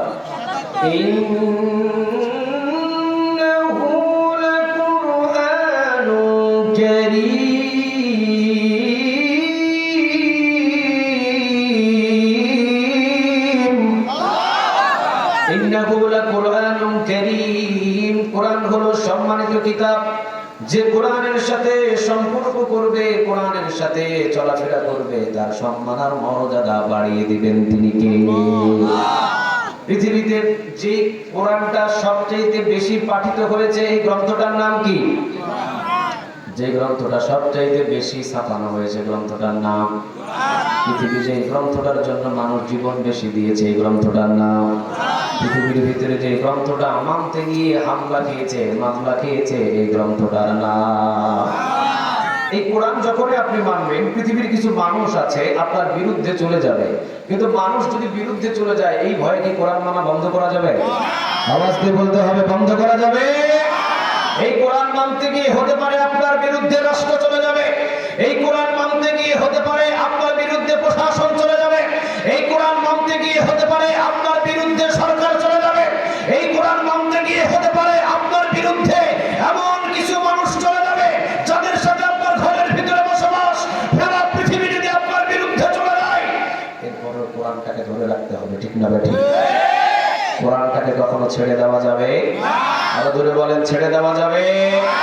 তাহলে কোরআন আমরা বুকের ভিতরে ধরেছি, যতদিন জান্নাতে না যায় ততদিন এই কোরআন আমরা কেউ বুক থেকে ছেড়ে দেব না। আর এই কোরআনটা হারিয়ে যাবে না, এই ঘোষণাটা দিয়েছেন, আওয়াজ দিয়ে বলেন তিনি কে?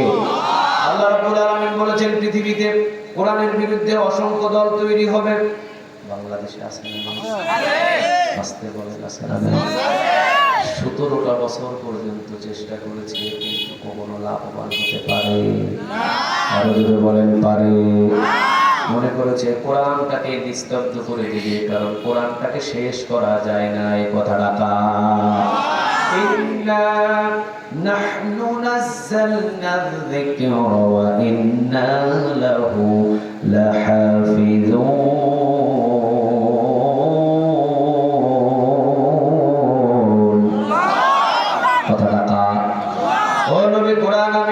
করেছি, হেফাজতের দায়িত্ব পৃথিবীর কারো নয়, কোরআন হেফাজতের দায়িত্বটা কার? ও নবী, আপনি দেখবেন ফু দিয়ে বহু কাফের কোরআনের আলো নিভিয়ে দিবে, পারবে না। কিয়ামত পর্যন্ত কোরআনের আলোটারে ছড়িয়ে দিবেন তিনি কে? এই কথাটাও কার? ইউরিদুনা, পড়েন, ইউরিদুনা লিইউতফিউ নূরাল্লাহি বিআফওয়াহিহিম ওয়াল্লাহু মুতিম্মু নূরিহি ওয়ালাউ কারিহাল কাফিরুন। কথাটা কার? ও নবী, আপনি দেখবেন কাফেররা ফু দিয়ে কোরআনের আলো নিভানোর জন্য চেষ্টা করবে, পারবে না। তারা চাইবে কোরআনের আলো নিভানোর জন্য, আর আল্লাহ রাব্বুল আলামিন নিজেই বলেন কোরআনের আলোটারে ছড়িয়ে দিবেন তিনি কে? হামলা দিয়ে, মামলা দিয়ে, জেল দিয়ে, জুলুম দিয়ে কোরআনটারে বন্ধ করা যায় না, বরং কোরআনের আলো ছড়িয়ে দেওয়ার দায়িত্বটা কার? যদি আগুন লেগে ধ্বংস হয়ে যায়,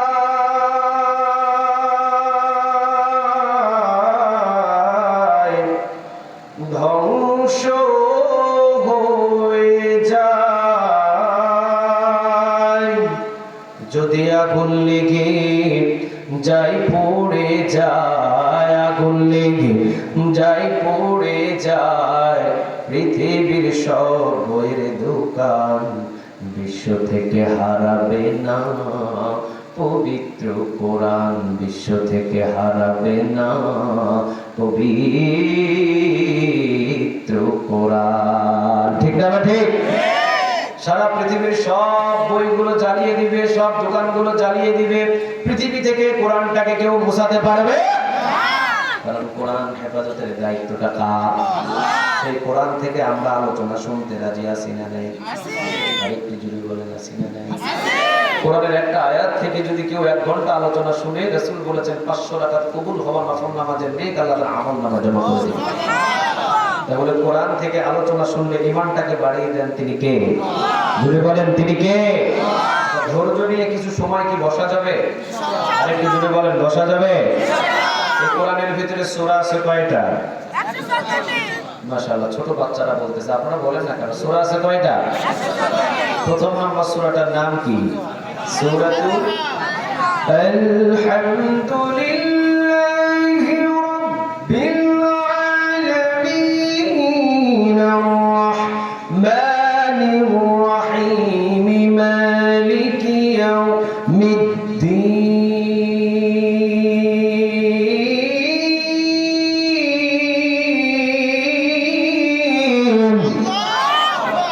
আলহামদুলিল্লাহি রাব্বিল আলামিন আর-রাহমানির রাহিম মালিকি ইয়াউমিদ্দিন ইয়্যাকা না'বুদু ওয়া ইয়্যাকা নাস্তাঈন। এরপরে কি আছে? আরে একটু জোরে বলেন, আর একটু আওয়াজ দিয়ে বলেন। সূরাতুল ফাতিহা যদি কেউ একবার পড়ে, 7 পারা নয় 15 পারা কোরআন তেলাওয়াতের নেক তার আমলনামায় জমা করে দিবেন তিনি কে? লা সালাতা ইল্লা বিফাতিহাতিল কিতাব, এমন কোন নামাজ নাই যে সূরাতুল ফাতিহা ছাড়া হতে পারে। সূরাতুল ফাতিহা ছাড়া পৃথিবীর ভিতরে কোনো নামাজ নাই। লা সালাতা ইল্লা বিফাতিহাতিল কিতাব, এমন কোন নামাজ নাই যে সূরাতুল ফাতিহা ছাড়া হতে পারে। সূরাতুল ফাতিহা যদি বাঙালি বুঝতো, আজ এতদিন লাগতো না, বহু আগে কোরআন পার্লামেন্টে চলে যেত। চিৎকার দিয়ে বলেন ঠিক না? সূরাতুল ফাতিহার সবচেয়ে দামি যে পয়েন্ট সেটা হলো ইহদিনাস সিরাতাল মুস্তাকিম। আরেকটু জোরে বলেন ইহদিনাস সিরাতাল। অর্থ কি? সরল, সঠিক, সোজা জান্নাতের পথ তার কাছে চাই। আরেকটু জোরে বলতে হবে কার? নামাজের ভিতরে আল্লাহু আকবার বলে যদি বলে আলহামদুলিল্লাহি রাব্বিল আলামিন আর রহমানির রহিম মালিকি ইয়াউমিদ্দিন ইয়াকা না'বুদু ওয়া ইয়াকা নাস্তাঈন সিরাতাল লাযীনা আন'আমতা আলাইহিম, নামাজ কি হবে? কথা বলেন, সবাই বলেন নামাজ কি হবে? সূরাতুল ফাতিহার ভিতরে যদি কেউ ভুল খায় তাহলে সেখানে লোকমা পিছন থেকে মারবে, সম্ভাবনা বেশি না কম? সূরাতুল ফাতিহা যদি ভুল করে তাহলে কি নামাজ হবে? বাধ্যতামূলক আপনাকে পড়তে হবে ইহদিনাস সিরাতাল মুস্তাকিম, ইহদিনাস সিরাতাল মুস্তাকিম, ইহদিনাস সিরাতাল মুস্তাকিম। অর্থ হলো আল্লাহ জান্নাতের সোজা পথ তুমি আমাকে দেখাও। আচ্ছা, সোজা পথ দেখাতে পারেন তিনি কে? আরেকটু জোরে বলেন তো তিনি কে? বাংলাদেশের ভিতরে 3.5 লক্ষ মসজিদ। বাংলাদেশের ভিতরে আযান হওয়ার সাথে সাথে মসজিদে মুসল্লিরা হাজিরা হয়। মুসল্লিরা হাজিরা হয়ে সূরাতুল ফাতিহা দিয়ে নামাজ পড়তে হয়। এমন কোন সূরা নাই যে অন্য সূরা দিয়ে নামাজ হবে। অন্যান্য সূরা দিয়ে আপনি মিলিত করতে পারবেন, সূরাতুল ফাতিহা ছাড়া কোনো নামাজই হবে না। ঠিক না বেঠিক? বাধ্যতামূলক সূরাতুল ফাতিহা আপনাকে পড়তেই হবে। সূরাতুল ফাতিহার ভিতরে যেখানে বলা হয় ইহদিনাস সিরাতাল মুস্তাকিম, আল্লাহ জান্নাতের সোজা পথ তুমি আমাকে দেখাও, আল্লাহ জান্নাতের সঠিক পথ তুমি আমাকে দেখাও। আল্লাহ রাব্বুল আলামিন সূরা ইব্রাহিমের 1 নম্বর আয়াতে বলছেন কিতাবুন আনজালনাহু ইলাইকা লিতুখরিজান নাসা মিনাল যুলুমাতি ইলান নূর, অন্ধকার পথ থেকে জান্নাতের পথ দেখানোর জন্য কোরআন নাযিল করেছেন তিনি কে? আর একটু জোরে বলতে হবে তিনি কে? তাহলে কথাটা পয়েন্ট দিয়ে বুঝেন। মসজিদের ভিতরে সূরাতুল ফাতিহার মধ্যে আপনি চেয়েছেন ইহদিনাস সিরাতাল মুস্তাকিম, আল্লাহ জান্নাতের সঠিক পথ তুমি আমাকে দেখাও। মসজিদ থেকে বাহির হয়ে আল্লাহ বলেছেন সূরা ইব্রাহিমের 1 নম্বর আয়াত কিতাবুন আনজালনাহু ইলাইকা লিতুখরিজান নাসা মিনাল যুলুমাতি ইলান নূর, জান্নাতের সঠিক সোজা পথের নাম হলো কোরআন। আপনার উচিত ছিল মসজিদ থেকে বাহির হয়ে কোরআনটা বুকের ভিতরে নিয়ে ময়দানে কোরআনের আন্দোলনে নেমে যাওয়া। ঠিক না বেঠিক? কিন্তু না, আপনি মসজিদের ভিতরে বলেছেন ইহদিনাস সিরাতাল মুস্তাকিম, আল্লাহ জান্নাতের সোজা পথ তুমি আমাকে দেখাও, আর মসজিদ থেকে বাহির হয়ে আপনি এরশাদ শিকদারের আঙ্গুল কাঁদতে নিয়ে ঘুরতেছেন। অনেকে বেজার হয়ে গেছে আমার কথা, সাপোজ অনেকে বেজার হয়ে গেছে এই কথা। আপনি কোথায় আছেন? আপনি কোথায় আছেন? সূরাতুল ফাতিহার ভিতরে আপনি বললেন ইহদিনাস সিরাতাল মুস্তাকিম, একবার দুইবার বললে বোঝা যেত। 42 বার প্রতিদিন 5 ওয়াক্ত নামাজ পড়তে হয়। একজন নামাজি প্রতিদিন 40 থেকে 42 রাকাত নামাজ পড়ে। 40 থেকে 42 বার তাকে পড়তে হয় ইহদিনাস সিরাতাল মুস্তাকিম। আরেকটু জোরে বলেন ইহদিনাস সিরাতাল মুস্তাকিম। তাহলে ইহদিনাস সিরাতাল মুস্তাকিম বলে সূরাতুল ফাতিহার ভিতরে আপনি আল্লাহর কাছে চাইলেন আল্লাহ জান্নাতের সোজা পথ তুমি আমাকে দেখাও, আল্লাহ জান্নাতের সঠিক পথ তুমি আমাকে দেখাও। আল্লাহ বললেন বান্দা জান্নাতের সঠিক পথ তুই যখন মসজিদে চেয়েছিস, যা জান্নাতের সঠিক পথ কোরআন। উচিত ছিল আবু বকর, ওমর, ওসমানের মতো এই কোরআনটা বুকের ভিতরে নিয়ে সোজা পার্লামেন্টে হেঁটে যাওয়া। ঠিক না বেঠিক? কিন্তু আপনি মসজিদে বললেন ইহদিনাস সিরাতাল মুস্তাকিম, আল্লাহ জান্নাতের সঠিক পথ তুমি আমাকে দেখাও। আল্লাহ যখন বললেন বান্দা মসজিদ থেকে বাহির হয়ে ধর নে এই যে জান্নাতের সঠিক পথ কোরআন, আপনি বললেন না আল্লাহ, এটা মানতে গেলে আমি হামজার মতো কলিজা থাকবে না। এই জন্য আমি এরশাদ কাকুর লাঙ্গলে ভোট করতেছি। আমি শুধু আপনাদেরকে টাচ দিয়ে বলে যেতেছি, আমি মসজিদের ভিতরে ইহদিনাস সিরাতাল মুস্তাকিম জান্নাতের সঠিক পথ চাইলাম নামাজের ভিতরে। আল্লাহ বললেন জান্নাতের সঠিক পথ হলো কোরআন, সেটার প্রমাণ সূরা ইব্রাহিমের 1 নম্বর আয়াত। আল্লাহ যখন বললেন জান্নাতের সঠিক পথ কোরআন, কোরআন নিয়ে বাহির হয়ে যাও। আবু বকর কোরআন নিয়ে মসজিদ থেকে বাহির হয়েছেন, ওমর কোরআন নিয়ে মসজিদ থেকে বাহির হয়েছেন, ওসমান কোরআন নিয়ে মসজিদ থেকে বাহির হয়েছেন, আলী কোরআন নিয়ে মসজিদ থেকে বাহির হয়েছেন।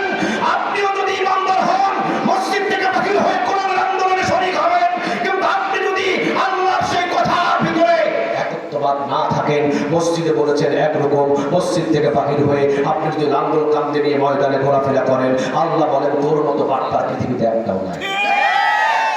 কারণ তুই বাটপারি পৃথিবীর কারোর সাথে করলি না, বাটপারি করলি একজনের সাথে। আওয়াজ দিয়ে বলেন তিনি কে? আরো জোরে আওয়াজ দিয়ে বলতে হবে তিনি কে?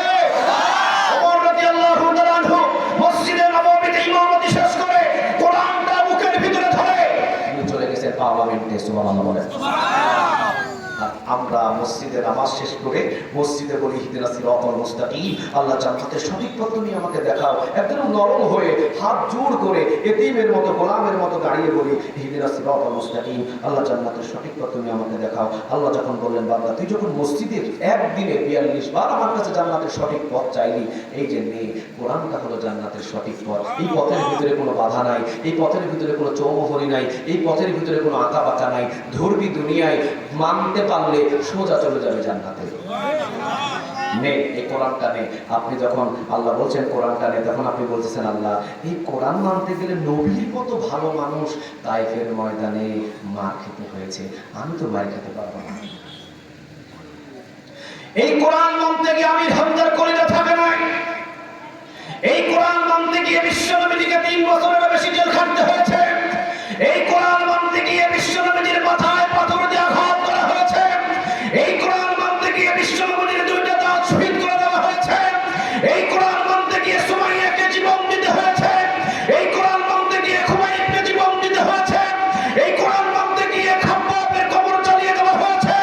যদি এই কোরআন মানতে গিয়ে আমাকেও আল্লাহর মতো 13 বছর কারাদণ্ডে বন্দী রাখা হয়, আমি বন্দী থাকতে রাজি আছি, কিন্তু কোরআন আমি বুক থেকে ছাড়তে রাজি নই। ঠিক না বেঠে?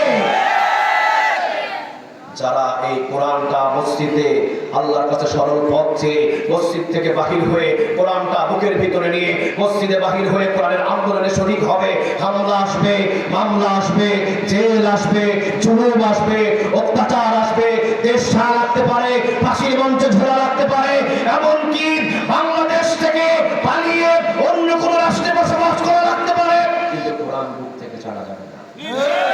আওয়াজ দিয়ে বলতে হবে কোরআন বুক থেকে ছাড়া যাবে। আর যারা মসজিদে বলতেছে ইহদিনাস সিরাতাল মুস্তাকিম, আল্লাহ জান্নাতের সঠিক পথ তুমি আমাদের দেখাও, মসজিদ থেকে বাহির হয়ে এরশাদ শিকদার কাকুর লাঙ্গলটা কাঁধে নিয়ে ওর ভোট করতেছে আর ঘুরতেছে, ওর এরশাদ শিকদারের ওর আইন বাস্তবায়ন করার জন্য চেষ্টা করতেছে, কিন্তু আল্লাহর জান্নাতে যাওয়ার পথের আইন বাস্তবায়নে সে ব্যস্ত না। ঠিক না? আল্লাহ বলতেছেন তোর মতো বাটপার পৃথিবীতে একটাও নাই। আওয়াজ দিয়ে বলেন না, তোর মতো বাটপার পৃথিবীতে একটাও নাই। কারণ বাটপারিটা পৃথিবীর কারোর সাথে হয় নাই, বাটপারিটা হয়েছে একজনের সাথে। আওয়াজ দিয়ে বলতে হবে তিনি কে? আর একটু আওয়াজ দিয়ে বলতে হবে তিনি কে? আল্লাহ রাব্বুল আলামিন বলছেন, এবার কান খাড়া করে শুনেন, মসজিদের ভিতরে তুমি বলেছো ইহদিনাস সিরাতাল মুস্তাকিম, একটা আয়াত থেকে শুধু আপনাদেরকে একটু মেসেজ দিয়ে যাই, ইহদিনাস সিরাতাল মুস্তাকিম মসজিদের ভিতরে তুমি দিয়েছো জান্নাতের সোজা পথ। মসজিদ থেকে বাহির হয়ে তুমি যদি কোরআনটা ভুলে গিয়ে তুমি যদি মানুষের বানানো সংবিধানের আইন বাস্তবায়ন করার জন্য ভোট করো, বোঝা যাবে তোমার মতো বাটপার পৃথিবীতে একজনও নাই। ঠিক না বেঠে? আমার কথা নয়, কথা রাখা। আর একটা আওয়াজ দিয়ে বলতে হবে কথা রাখা। আল্লাহ বলছেন মসজিদের ভিতরে আমাকে বললা সরল পথ আমি চাই, মসজিদ থেকে বাহির হয়ে তোমাকে সরল পথ দেওয়া হয়েছে, তুমি এই সরল পথ ভুলে গিয়ে তুমি মানুষের বানানো আইন জমিনে বাস্তবায়ন করতে চাচ্ছ, তুমি তো মুমিন নয়, তুমি তাগুত। এটা আমার কথা নয়, কার কথা? প্রমাণ দিয়ে কথা বলবো, এটা কার কথা? আল্লাহ রাব্বুল আলামিন এবার বলছেন সূরা আল বাকারার 256 নম্বর আয়াত, আল্লাহ রাব্বুল আলামিন বলছেন ফামাইয়াকফুর বিত-তাগুতি ওয়া ইউমিন বিল্লাহ। বলেন কথাটা কার? তাগুতের বিষয়ে আল্লাহ রাব্বুল আলামিন সূরা আন-নাহলের 36 নম্বর আয়াতে বলছেন ওয়া লাকাদ বা'আথনা ফি কুল্লি উম্মাতিন রাসূলা আন ই'বুদুল্লাহা ওয়াজতানিবুত তাগুত। কথাটা কার? এই তাগুতকে, এই বিষয়টা আমাদের আজকে জানতে হবে। সময় দিবেন তো ইনশাআল্লাহ? কথা বলেন, সময় দিবেন তো ইনশাআল্লাহ? এই তাগুতকে আমাদের জানতে হবে। তাগুত আপনার ডানে বসে আছে, তাগুত আপনার বামে বসে আছে, তাগুত আপনার সামনে বসে আছে, তাগুত আপনার পিছনে বসে আছে। তাগুত কখনো রাসূলদেরকে আজকে আমরা চিনে যাব ইনশাআল্লাহ। আর একটু জোরে বলেন ইনশাআল্লাহ। আল্লাহ রাব্বুল আলামিন বলেন ওয়ালাকাদ বাআসনা ফি কুল্লি উম্মাতির রাসূলা, যুগে যুগে সূরা আন-নাহল 36 নম্বর আয়াত, ওয়ালাকাদ বাআসনা ফি কুল্লি উম্মাতির রাসূলা, যুগে যুগে আমি নবী এবং রাসূলদেরকে দুনিয়াতে পাঠিয়েছি। সর্বপ্রথম সব নবীদেরকে দুইটা দাওয়াত দেওয়ার ঘোষণা দিয়েছি। জুড়ে বলেন কয়টা? একটু আওয়াজ দিয়ে বান্দাবাসী বলতে হবে কয়টা? সর্বপ্রথম যে দাওয়াতের নিশান দিয়েছেন, সর্বপ্রথম নবী এবং রাসূলদের যে দাওয়াতের নিশান দিয়েছেন, দাওয়াতের নিশান ছিল কয়টা? আল্লাহ রাব্বুল আলামিন বলেন ওয়ালাকাদ বাআসনা ফি কুল্লি উম্মাতির রাসূলা। এই কান আমার দিকে দেখেন, আমার দিকে মনোযোগ দেন। ওয়ালাকাদ বাআসনা ফি কুল্লি উম্মাতির রাসূলা, যুগে যুগে আমি নবী এবং রাসূলদেরকে দুনিয়াতে পাঠিয়েছি দুইটা দাওয়াত দেওয়ার জন্য। এক নাম্বার আনিবুদুল্লাহ, ইবাদত করতে হবে কার? দ্বিতীয় নাম্বার ওয়াজতানিবুত তাগুত, তাগুতের সাথে কখনো সম্পর্ক রাখা যাবে না। কে বলছে? আর জোরে বলেন কে? আনিবুদুল্লাহ, ইবাদত করতে হবে আল্লাহর। দ্বিতীয় নাম্বার ওয়াজতানিবুত তাগুত, তাগুতের সাথে বিন্দু পরিমাণ কোনো সম্পর্ক রাখা যাবে না। এখন তাগুতটাকে আল্লাহ বলছেন এখানে ফামাইয়াকুর বিত-তাগুত, আমি বলছেন তাগুতের তালাক দাও, ওয়া ইউমিন বিল্লাহ, এরপরে আমি আল্লাহর উপরে ঈমান আনো। তাগুতের সাথে সম্পর্ক রেখে হাজার বার ঈমান আনলে ওই ঈমানের সারেনা দাম নাই। সূরা বাকারা 256 নম্বর আয়াত আল্লাহ বলছেন ফামাইয়াকুর বিত-তাগুত, আগে তাগুতের তালাক দাও, ওয়া ইউমিন বিল্লাহ, এরপরে আমি আল্লাহর সাথে ঈমান আনো। তাগুতের সাথে সম্পর্ক রেখে হাজার বার মাথায় টুপি দিবি, হাজার বার কালেমা পড়বি, আমি জানি তুমি ঈমান নাই। কি নাই? কথা বলেন কি নাই? আল্লাহ আগে বললেন ফামাইয়াকুর বিত-তাগুত, আগে তাগুতের তালাক দাও, ওয়া ইউমিন বিল্লাহ, এরপরে আমি আল্লাহর উপরে ঈমান আনো। এখন তাগুত কে, এই কথাটা আমাদের জানতে হবে। আগে তাগুতের তালাক দিতে বললেন আল্লাহ, এরপরে ঈমান আনতে বললেন। ঈমান যদি না থাকে কিয়ামতের ময়দানে হাজার আমল করে নিয়ে গেলেও কোনো আমল জান্নাতের ভিতরে খুঁজে পাওয়া যাবে না। আত্রাই নদীতে মাছ ধরার জন্য আপনারা গেছেন, মাছ ধরার জন্য জাল নিয়েছেন, মাছ রাখার জন্য কি নিয়েছেন? হ্যাঁ মুরব্বি কি? খলইটা নিয়েছেন। খলই গামছা দিয়ে শক্ত করে মাজার ভিতরে বেঁধে জাল একটা নিয়ে আপনি মারতেছেন আত্রাই নদীর ভিতরে। আত্রাই নদীতে মারতেছেন, টাকি মাছ, শোল মাছ, পুঁটি মাছ একটা দুইটা করে আসতেছে। জাল থেকে তুলে তুলে কার ভিতরে রাখে? কিন্তু আপনি খেয়াল করে দেখেন না, খলর তলা নাই। খলর কি নাই? কয়টা মাছ বাড়িতে আসবে? কথা বলেন কয়টা মাছ বাড়িতে আসবে? আল্লাহ বলেন ফামাইয়াকুর বিত-তাগুত ওয়া ইউমিন বিল্লাহ, আগে তাগুতের তালাক দে, এরপরে আমি আল্লাহর উপরে ঈমান আন। তাগুতের তালাক না দিয়ে যদি হাজার বার ঈমান আনিস, হাজার বার মাহফিলে বসিস, তোর ঈমান নাই, আমল নামায় একটাও নেক জমা হবে না। ঠিক না বেঠিক? তাগুত কতটা জঘন্যতম, এখন তাগুতকে এটা আপনাকে জানতে হবে। তাগুতকে এক কথায় জেনে নেন, তাগুতকে। তাগুত তো সে যে ক্ষমতার চেয়ারে বসবে, যে ক্ষমতার চেয়ারে বসবে, যেভাবেই হোক ক্ষমতার চেয়ারে বসবে। ক্ষমতার চেয়ারে বসার পরে নিজের ইচ্ছা অনুযায়ী আইন বানাবে। ওই আইন আবার বাস্তবায়ন করার জন্য জমিনে প্রশাসন নামিয়ে দিবে। যদি মানুষ না মানে তাদেরকে হামলা দেবে, মামলা দেবে, জেল দিবে, জুলুম দিবে, নিজের ইচ্ছায় দেশ চালাবে। কোরআন দিয়ে দেশ চালাবে না, তারাই তাগুত, তাগুত, তাগুত। ঠিক আছে? কিসের তাকবীর নেই? এগুলা তাকবীর দেওয়ার একটা লোকও নাই।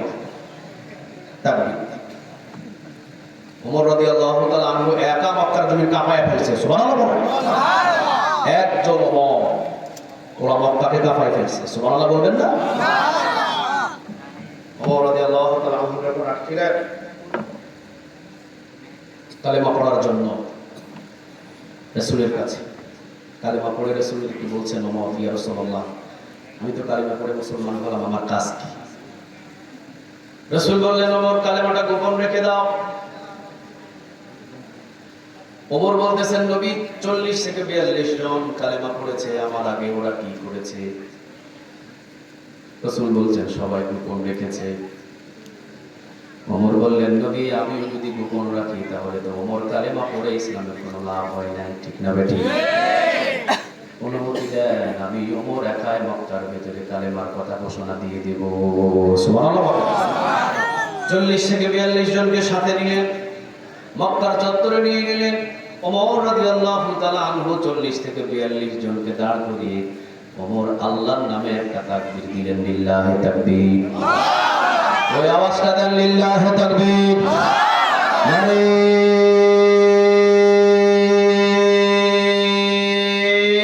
তাকবীর। সারা মক্কা নাড়া পড়ে গেছে, থরথর করে কাঁপুনি ছুটে গেছে।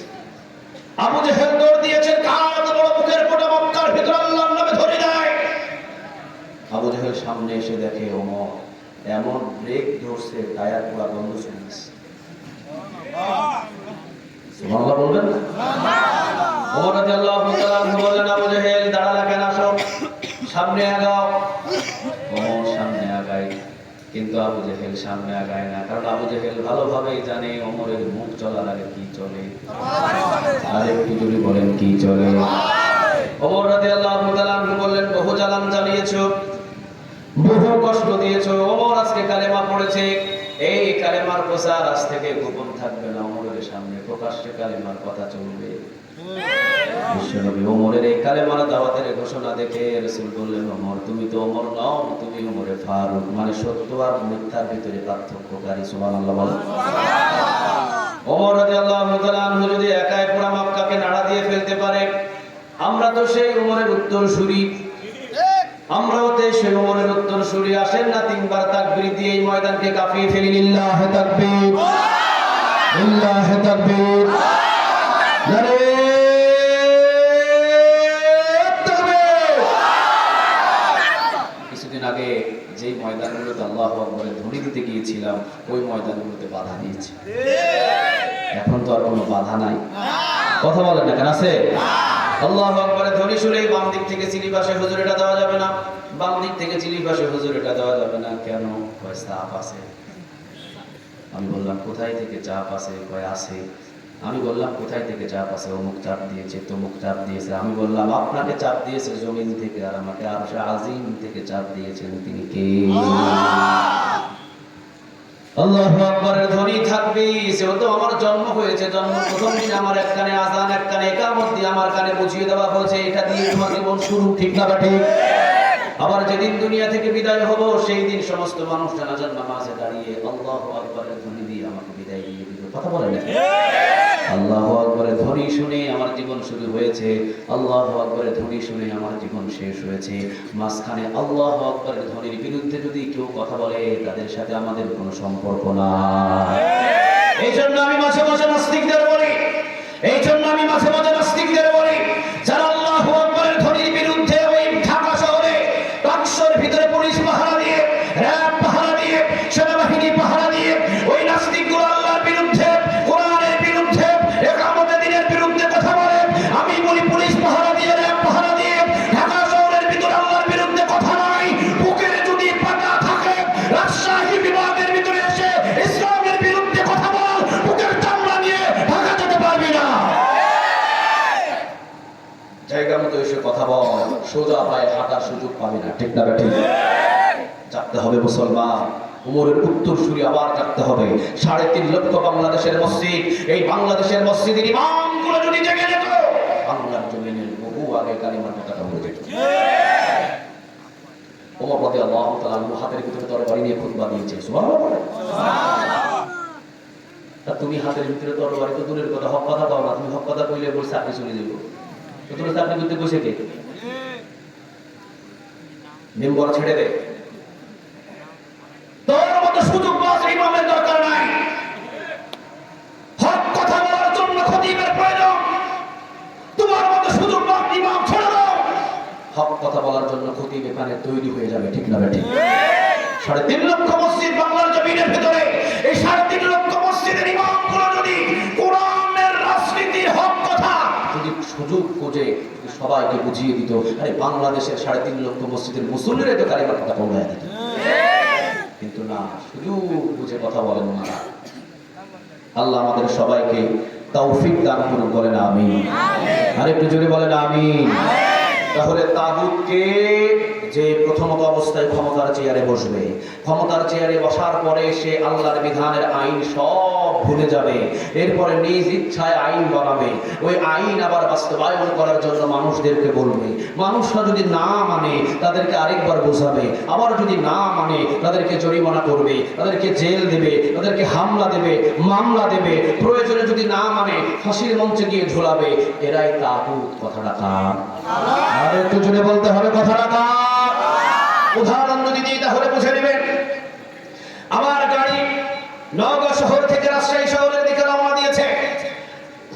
রাসূলের সুন্নাহ হলো ডান দিকে চলাচল করা, রাসূলের সুন্নাহ হলো ডান দিক দিয়ে চলাচল করা। আমি আমার ড্রাইভারকে বললাম, মাহফিল করতে যাব মামলা থানায়, বাম দিক দিয়ে কেমনে যায়? বাম দিকে চলবে ইহুদি, নাসারা, বেঈমান, সমস্ত ওই যে পশ্চিমা দেশের যে মুদি, হ্যাঁ, এগুলো চলবে হলো বাম দিক দিয়ে, হিন্দুস্তানিরা চলবে বাম দিক দিয়ে। আমি তো মুসলমান, আমি তো ওমরের উত্তরসূরি, আমি চলবো সৌদি আরবের আইন অনুযায়ী, আমি চলবো মক্কার আইন অনুযায়ী, আমি চলবো মদিনার বিধান অনুযায়ী। মদিনাতে চলে ডান দিকে গাড়ি, মক্কায় চলে ডান দিকে গাড়ি। তারা ডান দিকে রাসূলের সুন্নাহটাকে বেছে নিয়ে সেটাই বাস্তবায়ন করেছে পার্লামেন্ট থেকে। আমি চলবো ডান দিকে। যাও মিয়া। ড্রাইভারকে বললাম ডান দিকে গাড়ি চালাও। ড্রাইভার ভয়ে বলতেছে, হুজুর মামলা কিন্তু খেতে হবে। আমি বললাম, কে মামলা দেবে? আমি দেখবো, চালাও। ডান দিক দিয়ে গাড়ি ড্রাইভ করেই 10 কিলো না আসতেই সতীহাটে আমাকে ধরে বলছে, ধরে বলতে চাই, হুজুর দাঁড়াও, কি ব্যাপার, রং সাইডে কেন গাড়ি ড্রাইভ করছেন?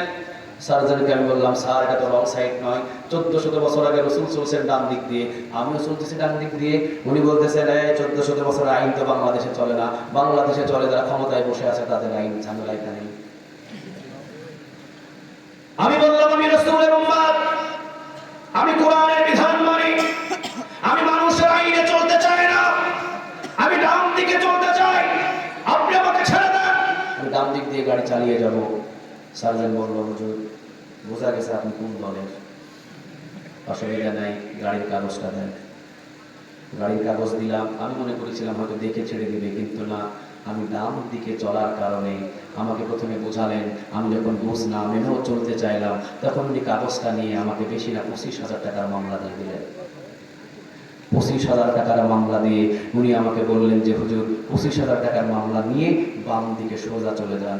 আমি বললাম, যদি আমি ডান দিকে চলি আরো 25।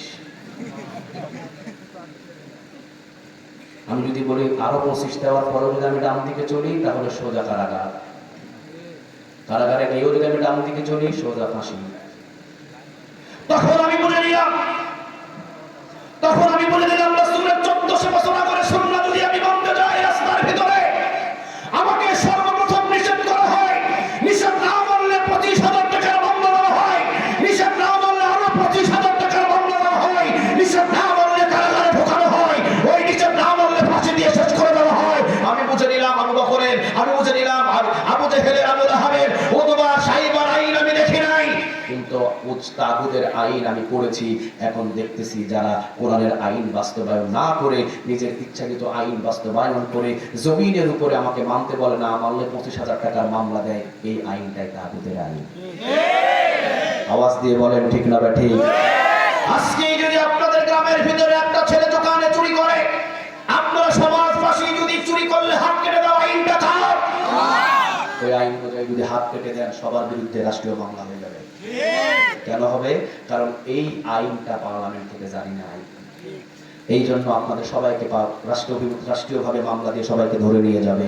তাহলে আল্লাহ বলল চুরি করলে হাত কেটে দাও, অথচ রাষ্ট্র আপনার বিরুদ্ধে মামলা দিচ্ছে। বোঝা যায় রাষ্ট্র নিজ ইচ্ছায় একটা আইন বানাইছে, আল্লাহর কোরআনের আইন সে বাস্তবায়ন করতে দিচ্ছে না। ঠিক না বেঠিক? যারা রাষ্ট্রীয়ভাবে নিজের ইচ্ছায় আইন বানায়, আল্লাহর কোরআনের আইন মানতে গেলে হামলা দেয়, মামলা দেয়, আল্লাহ বলছেন ওরাই তাগুত। ওরাই কি? আর ওই তাগুত থেকে আল্লাহ বলছেন সূরা আল বাকারার 256 নম্বর আয়াত, ফামাইয়াকুর বিত-তাগুত, আগে তাগুতদের তালাক দাও, ওয়া ইউমিন বিল্লাহ, এরপরে আমি আল্লাহর উপরে ঈমান আনো। তুমি জমিনের ভিতরে ভোট করো এমন একটা দলের যারা নিজের ইচ্ছায় আইন বানায়, ওই আইন অনুযায়ী দেশ চালাতে চায়, আল্লাহর কোরআন বাস্তবায়ন হতে দেয় না। তুমি তো তাগুত, তোমার তো ঈমানই নাই, হাজারবার সিজদা দিলেও কোনো সিজদা কবুল হবে না। ঠিক না ঠিক? আগে ঈমান আনো। আল্লাহ বলেছেন ফামাইয়াকুর বিত-তাগুত, আগে তাগুতদের সঙ্গী ছেড়ে দাও, আগে তাগুতদের সাথে সম্পর্ক ছেড়ে দাও, ওয়া ইউমিন বিল্লাহ, আলহামদুলিল্লাহ, এরপরে তুমি আল্লাহর উপরে ঈমান আনো। এছাড়া তাগুতের সাথে সম্পর্ক করে 1000 বার ঈমান আনবা, কোনো লাভ হবে না। খলায়ের কি নাই? কথা বলেন, মাছ মারছে, মাছ রাখছে, কিন্তু খলায়ের কি নাই? খলা নাই। তাগুতের সাথে সম্পর্ক রাখার কারণে 1000 বার হজ করেছো, কোনো হজ তোমার আমলনামায় জমা হবে না। এখন আল্লাহ রাব্বুল আলামিন বলছেন, বান্দা তুমি সূরাতুল ফাতিহার ভিতরে একবার দুইবার নয়, তুমি যখন নামাজে দাঁড়ালা তখন বললা আলহামদুলিল্লাহি রাব্বিল আলামিন, সকল প্রশংসা সে মহান আল্লাহ জাল্লা সারা জাহানের রব, আর রহমানুর রহিম, তিনি পরম করুণাময় অতি দয়ালু, মালিক ইয়াউমিদ্দিন, যিনি বিচার দিনের মালিক, ইয়াকা না'বুদু, আল্লাহ তোমারই ইবাদত করি, ওয়া ইয়াকা নাস্তাঈন, আল্লাহ তোমার কাছে সাহায্য প্রার্থনা চাই। সব কিছু তো তুমি আমার বলতেছো, তাহলে এই ইহদিনাস সিরাতাল মুস্তাকিম আসা বেকি যাবে কি দিলে? এই ইহদিনাস সিরাতাল মুস্তাকিম এসে না মানতেছো কেন? ইহদিনাস সিরাতাল মুস্তাকিম মানলে সমস্যা কি? ও ইহদিনাস সিরাতাল মুস্তাকিম মানে মসজিদ থেকে বাহির হয়ে সরল পথ কোরআনটা মুখের ভিতরে ধরে নিয়ে যদি তুমি রাস্তায় আন্দোলনে শরীক হও, তাহলে তোমাকে জঙ্গি বানায়া দিবে, তাহলে তোমাকে রাজাকার বানায়া দেবে, তাহলে তোমাকে টেন্ডারবাজি বানায়া দেবে।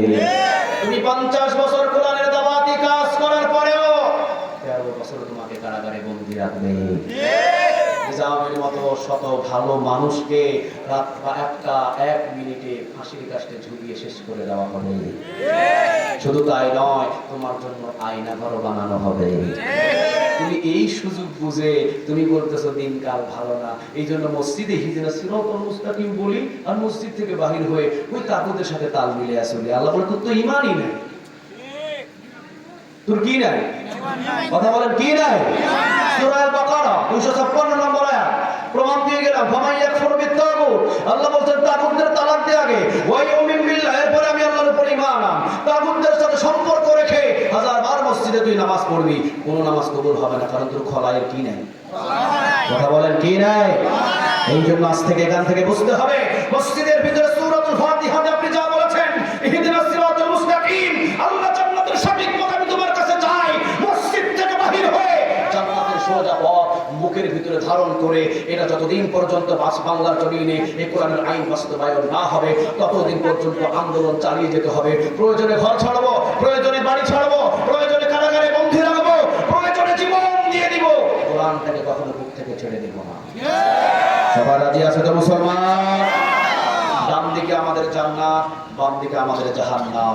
যদি আপনি তাগুতের সাথে সম্পর্ক করেন, বাম দিকে জাহান্নামে চলে যাবেন। আর যদি আপনি কোরআনটা মসজিদ থেকে বাহির হয়ে সরল পথ বুকে ধারণ করেন, আপনি কোথায় যাবেন? কথা বলেন, কোথায় যাবেন? জান্নাতের দিকে রওনা দিলেন। কোরআনটা আমরা বুকের ভিতরে ধরে নিলাম, হাত কান খাড়া করে শুনেন, কোরআনটা আমরা বুকের ভিতরে ধরে নিলাম, কোরআন দিয়ে রওনা দিলাম জান্নাতের দিকে। হঠাৎ লাল সালোয়ারওয়ালা আপনার সামনে এসে হাজির হয়ে বলবে, আপনার তোমার বুকের ভিতরে কি? আমি বললাম এটা কোরআন, কোরআন মেনে আমি জান্নাতে যাচ্ছি। উনি বলতেছেন লাল সালোয়ারওয়ালা, আরে কোরআন মেনে জান্নাতে যেতে লাগলে দাঁত থাকে না, কোরআন মেনে জান্নাতে যেতে লাগলে সাইদির মতো ভালো মানুষ নাভিতে পুশ করে ইনজেকশন দিয়ে তাকে হত্যা করা হয়, কোরআন মানতে গেলে বহু নির্যাতন হতে হয়। আসো মিয়া, কোরআন মেনে জান্নাতে যাওয়ার দরকার নাই, আমরা লাল সালোয়ার পরি, লাল সালোয়ার মাথায় বাঁধি, বছর অন্তর আমাদের দরবারে একটা উরুস হয়, উরুসের ভিতরে পীর সাহেবের গা ধোয়া পানি, গু মুখ সবকিছু খাওয়া হয়। খাওয়ার পরে যে 1 গ্লাস খাবে সে জান্নাত কনফার্ম পেয়ে যাবে। বছর অন্তর একটা গরু আমাদের দরবারে দিয়ে দিবা, জান্নাত কনফার্ম। রাস্তাটা কি সঠিক না ভুল? রাস্তাটা কি সঠিক না ভুল? কিন্তু উরুস শরীফে ওই রাস্তা দিয়ে হাজারো মানুষ জান্নাতে যাওয়ার জন্য সেখানে ভিড় জমায়, এমন মানুষ বাংলাদেশে আছে না নাই? আর একটু জোরে বলেন, আছে না নাই? আর একটু জান্নাতের সোজা পথ নিয়ে যখন আমি জান্নাতের দিকে রওনা দিলাম, আরেকজন কালো সালোয়ার মাথায় বেঁধে চলে এসেছে। উনি বলছেন, আরে ও তো বলছে একটা গরু দিতে হবে, আমাদের দরবারে আসলে গরু দিয়ে জান্নাত হয় না, আমাদের দরবারে ছাগল দিলেই জান্নাত হয়ে যায়। এই রাস্তাটাও সঠিক না ভুল? আরেকজন এসে বলতেছেন, কোনো দরকার নাই, আমাদের দরবারে এসে পীর সাহেবের হাতে মুরিদ হইবা, পীর সাহেব যেভাবে বলবে ওইভাবে চলবা, জান্নাত কনফার্ম। এই রাস্তাটাও সঠিক না ভুল? আমি বললাম, কোনো সঠিক রাস্তা আমার দরকার নাই, সঠিক রাস্তা মানুষ দেখাতে পারে না, সঠিক রাস্তা দেখায় দিয়েছেন, আওয়াজ দিয়ে বলেন তিনি কে? কোরআনটা বুকের ভিতরে নিয়ে যখন আমি জান্নাতের দিকে রওনা দিলাম, 36 রাইফেল, 10 জন কালো পোশাক পরিধান করা প্রশাসনের লোক এসে আমার বাম বুকের ভিতরে ধরে 36 রাইফেলের গুলিয়াঘাত না করে আমাকে বলতেন, তোমার বুকের ভিতরে কি? আমি বললাম কোরআন। সে বলছে তোমার বুকের ভিতরে কোরআন, তোমার বুকের ভিতরে থেকে যদি কোরআনটা না ছেড়ে দাও 36 রাইফেলের গুলি দিয়ে তোমার বুকটাকে এখনই ক্রস ফায়ার দিয়ে তোমাকে এখানে শেষ করে দেব। 36 রাইফেলের গুলির ভয়ে যদি আমি কোরআনটা ছেড়ে দিই জান্নাতে যাওয়া যাবে? আরো জোরে বলতে হবে জান্নাতে যাওয়া যাবে। তাহলে মুসলমান বুঝতে হবে কোরআনটা বুকের ভিতরে নিয়ে জান্নাতে যাওয়ার সময় 36 রাইফেলের গুলি বুকটাকে ঝাঁঝরা করে দেবে, উপস্থিত কোরআনটাকে বুকের ভিতরে ধরে হাসতে হাসতে গুলি ও বুকের ভিতরে নিয়ে শহীদ হয়ে জান্নাতে যেতে হবে। আল্লাহ যেন আমাদের সবাইকে কবুল করে, বলেন আমিন। আর একটু জোরে বলেন আমিন। সূরাতুল ফাতিহা ছোট্ট একটা আয়াত থেকে ইহদিনাস সিরাতাল মুস্তাকিম, আল্লাহ জান্নাতের সোজা পথ তোমার কাছে আমরা চাই। আল্লাহ জান্নাতের সঠিক পথ কি দিয়েছেন? আর একটু জোরে বলেন কিতাবুন আনজালনাহু ইলাইকা লিতুখরিজান নাসা মিনাল যুলুমাতি ইলান নূর। সূরা ইব্রাহিমের প্রথম নম্বর আয়াত। আল্লাহ বলছেন মানুষদেরকে অন্ধকার পথ থেকে, আঁকাবাঁকা পথ থেকে, অন্ধকার সমস্ত ভুল পথ থেকে জান্নাতের সোজা একটা রাস্তা দেখানোর জন্যই আমি কোরআন নাযিল করেছি। এটা আওয়াজ দিয়ে বলেন সুবহানাল্লাহ। এই জন্য এই কোরআন বুকের ভিতরে নিয়ে আমরা সবাই একসাথে জান্নাতে যেতে চাই। সবাই রাজি আছি না নাই? আল্লাহ আমাদের প্রত্যেককে কবুল এবং মঞ্জুর করুন, বলেন আমিন। কোরআনের হক শুধুমাত্র কোরআনের হাফিজিয়া মাদ্রাসা করলে আদায় হবে না। কোরআনের হক শুধুমাত্র তেলাওয়াত করলে আদায় হবে না। কোরআনের হক শুধুমাত্র একজন হাফেজকে জাকির রেখে খাওয়ালে আদায় হবে না। কোরআনের হক শুধুমাত্র মসজিদে তেলাওয়াত করলে আদায় হবে না। কোরআনের হক শুধু ঘরে তেলাওয়াত করলে আদায় হবে না। কোরআন পাঠিয়েছেন আল্লাহ রাষ্ট্র পরিচালনা করার জন্য। যতদিন রাষ্ট্র এই কোরআন দিয়ে পরিচালনা না হবে ততদিন বাংলাদেশের সকল মানুষ ঠেকা আল্লাহর কাছে, ঠিক না ঠিক? কিন্তু যদি কেউ চেষ্টা করে যায় আল্লাহর কাছে, যদি বলে আল্লাহ রাষ্ট্র কায়েম হয় নাই কিন্তু আমি চেষ্টা করেছিলাম আপনার কোরআন দিয়ে রাষ্ট্র পরিচালনা করার জন্য, আল্লাহ বললেন তোকে মাফ করে দিলাম। তুমি তো চেষ্টা করোই নেই, তুমি উল্টা আরো জান্নাতের সোজা পথ কেমনে বাধা দেওয়া যায়, কেমনে হামলা দিয়ে এটাকে চাপায়া দেওয়া যায় ওই চেষ্টা করেছো। আল্লাহ বলছেন তোমরা চিন্তা করো না, ইন্নাল্লাহা লা ইউহিব্বুয যালিমিন। জুলুমকারীদের বিচার পৃথিবীর কাউকে করতে হবে না, জুলুমকারীদের বিচার আমি আল্লাহই করব। চিৎকার দেব না আল্লাহু আকবার। ইতিহাস সাক্ষী আছে, ইতিহাস সাক্ষী আছে, ওয়ালাকাদ হালাকনাল কুরুনা মিন ক্বাবলি লাম্মা যালামু। ইতিহাস সাক্ষী আছে জমিনের ভিতরে যত বড় জালিম জন্ম নিয়েছে একজন জালিমকেও আমি ছাড়ি নাই। নমরুদের মতো 400 বছর জালিমকে ছোট্ট মশা দ্বারা আমি শেষ করে দিয়েছি। ফেরাউনের মতো এত বড় জালিমকে আমি পানিতে চুবায়া খাওয়ায় আমি শেষ করে দিয়েছি। আব্রাহামের মতো এত বড় জালিমকে আমি ছোট ছোট পাখি দ্বারা ধ্বংস করে দিয়েছি। আবু জেহেলের মতো এত বড় জালিমকে আমি ধ্বংস করে দিয়েছি। চিন্তা করো না, 17 বছর পর্যন্ত জালিমরা তোমাদের উপরে অত্যাচার করেছে, এমন ভয় ঢুকিয়ে দিয়েছি নেতা কর্মী সবাইরে ফালায়া 45 মিনিটে দেশ ছাড়তে বাধ্য হয়েছে। আল্লাহ বলছেন জালিমদের বিচার তোমাদের করতে হবে না, আমি আল্লাহই যথেষ্ট। সুবহানাল্লাহ। তোমরা শুধু আমার জমিনের ভিতরে আমার কোরআন দিয়ে চালানোর চেষ্টা করো, বাকি কাজ করবেন তিনি কে? তাবারাকাল্লাযী বিয়াদিহিল মুলক। আল্লাহ বলছেন বরকতময় আল্লাহ আমার হাতে রাজত্ব, রাজত্ব যার। আইন কি তোমার বাবার চলবে না আইন চলবে কার? আর একটু জোরে বলেন না কার? রাজত্ব যার, আইনটাও চালাতে হবে কার? আল্লাহ যেন আমাদের সবাইকে কবুল করে, বলেন আমিন। কষ্ট পেয়েছেন কেউ? আমার মনে হয় মনে কষ্ট পেয়েছেন। সুসড়া মুসড়া সব চলে গেছে, দুই কাতলাগুলো বসে গেছে। এগুলো হলো আমার আসল, এগুলো হলো আমার আসল মুসল্লি, এগুলো আমার আসল শ্রোতা। এর ভিতরে যদি 50 জন এখান থেকে শুধু আয়াতটা অনুযায়ী বুঝে যায় আলহামদুলিল্লাহ মাহফিল কবুল হয়ে গেছে। আল্লাহ যেন এই মাহফিলটা কবুল করে, বলেন আমিন। ওয়া আখিরু দাওয়ানা আলহামদুলিল্লাহি রাব্বিল আলামিন। সূরাতুল ফাতিহার ছোট্ট একটা আয়াত থেকে যতটুকু আমরা বুঝেছি আল্লাহ যেন তা অনুযায়ী আমাদের প্রত্যেককে আমল করার তৌফিক দান করে, বলেন আমিন। তবে তাগুত আমরা চিনতে পেরেছি তো ইনশাআল্লাহ? কথা বলেন, তাগুত আমরা এক কথায় চিনতে পেরেছি তো ইনশাআল্লাহ?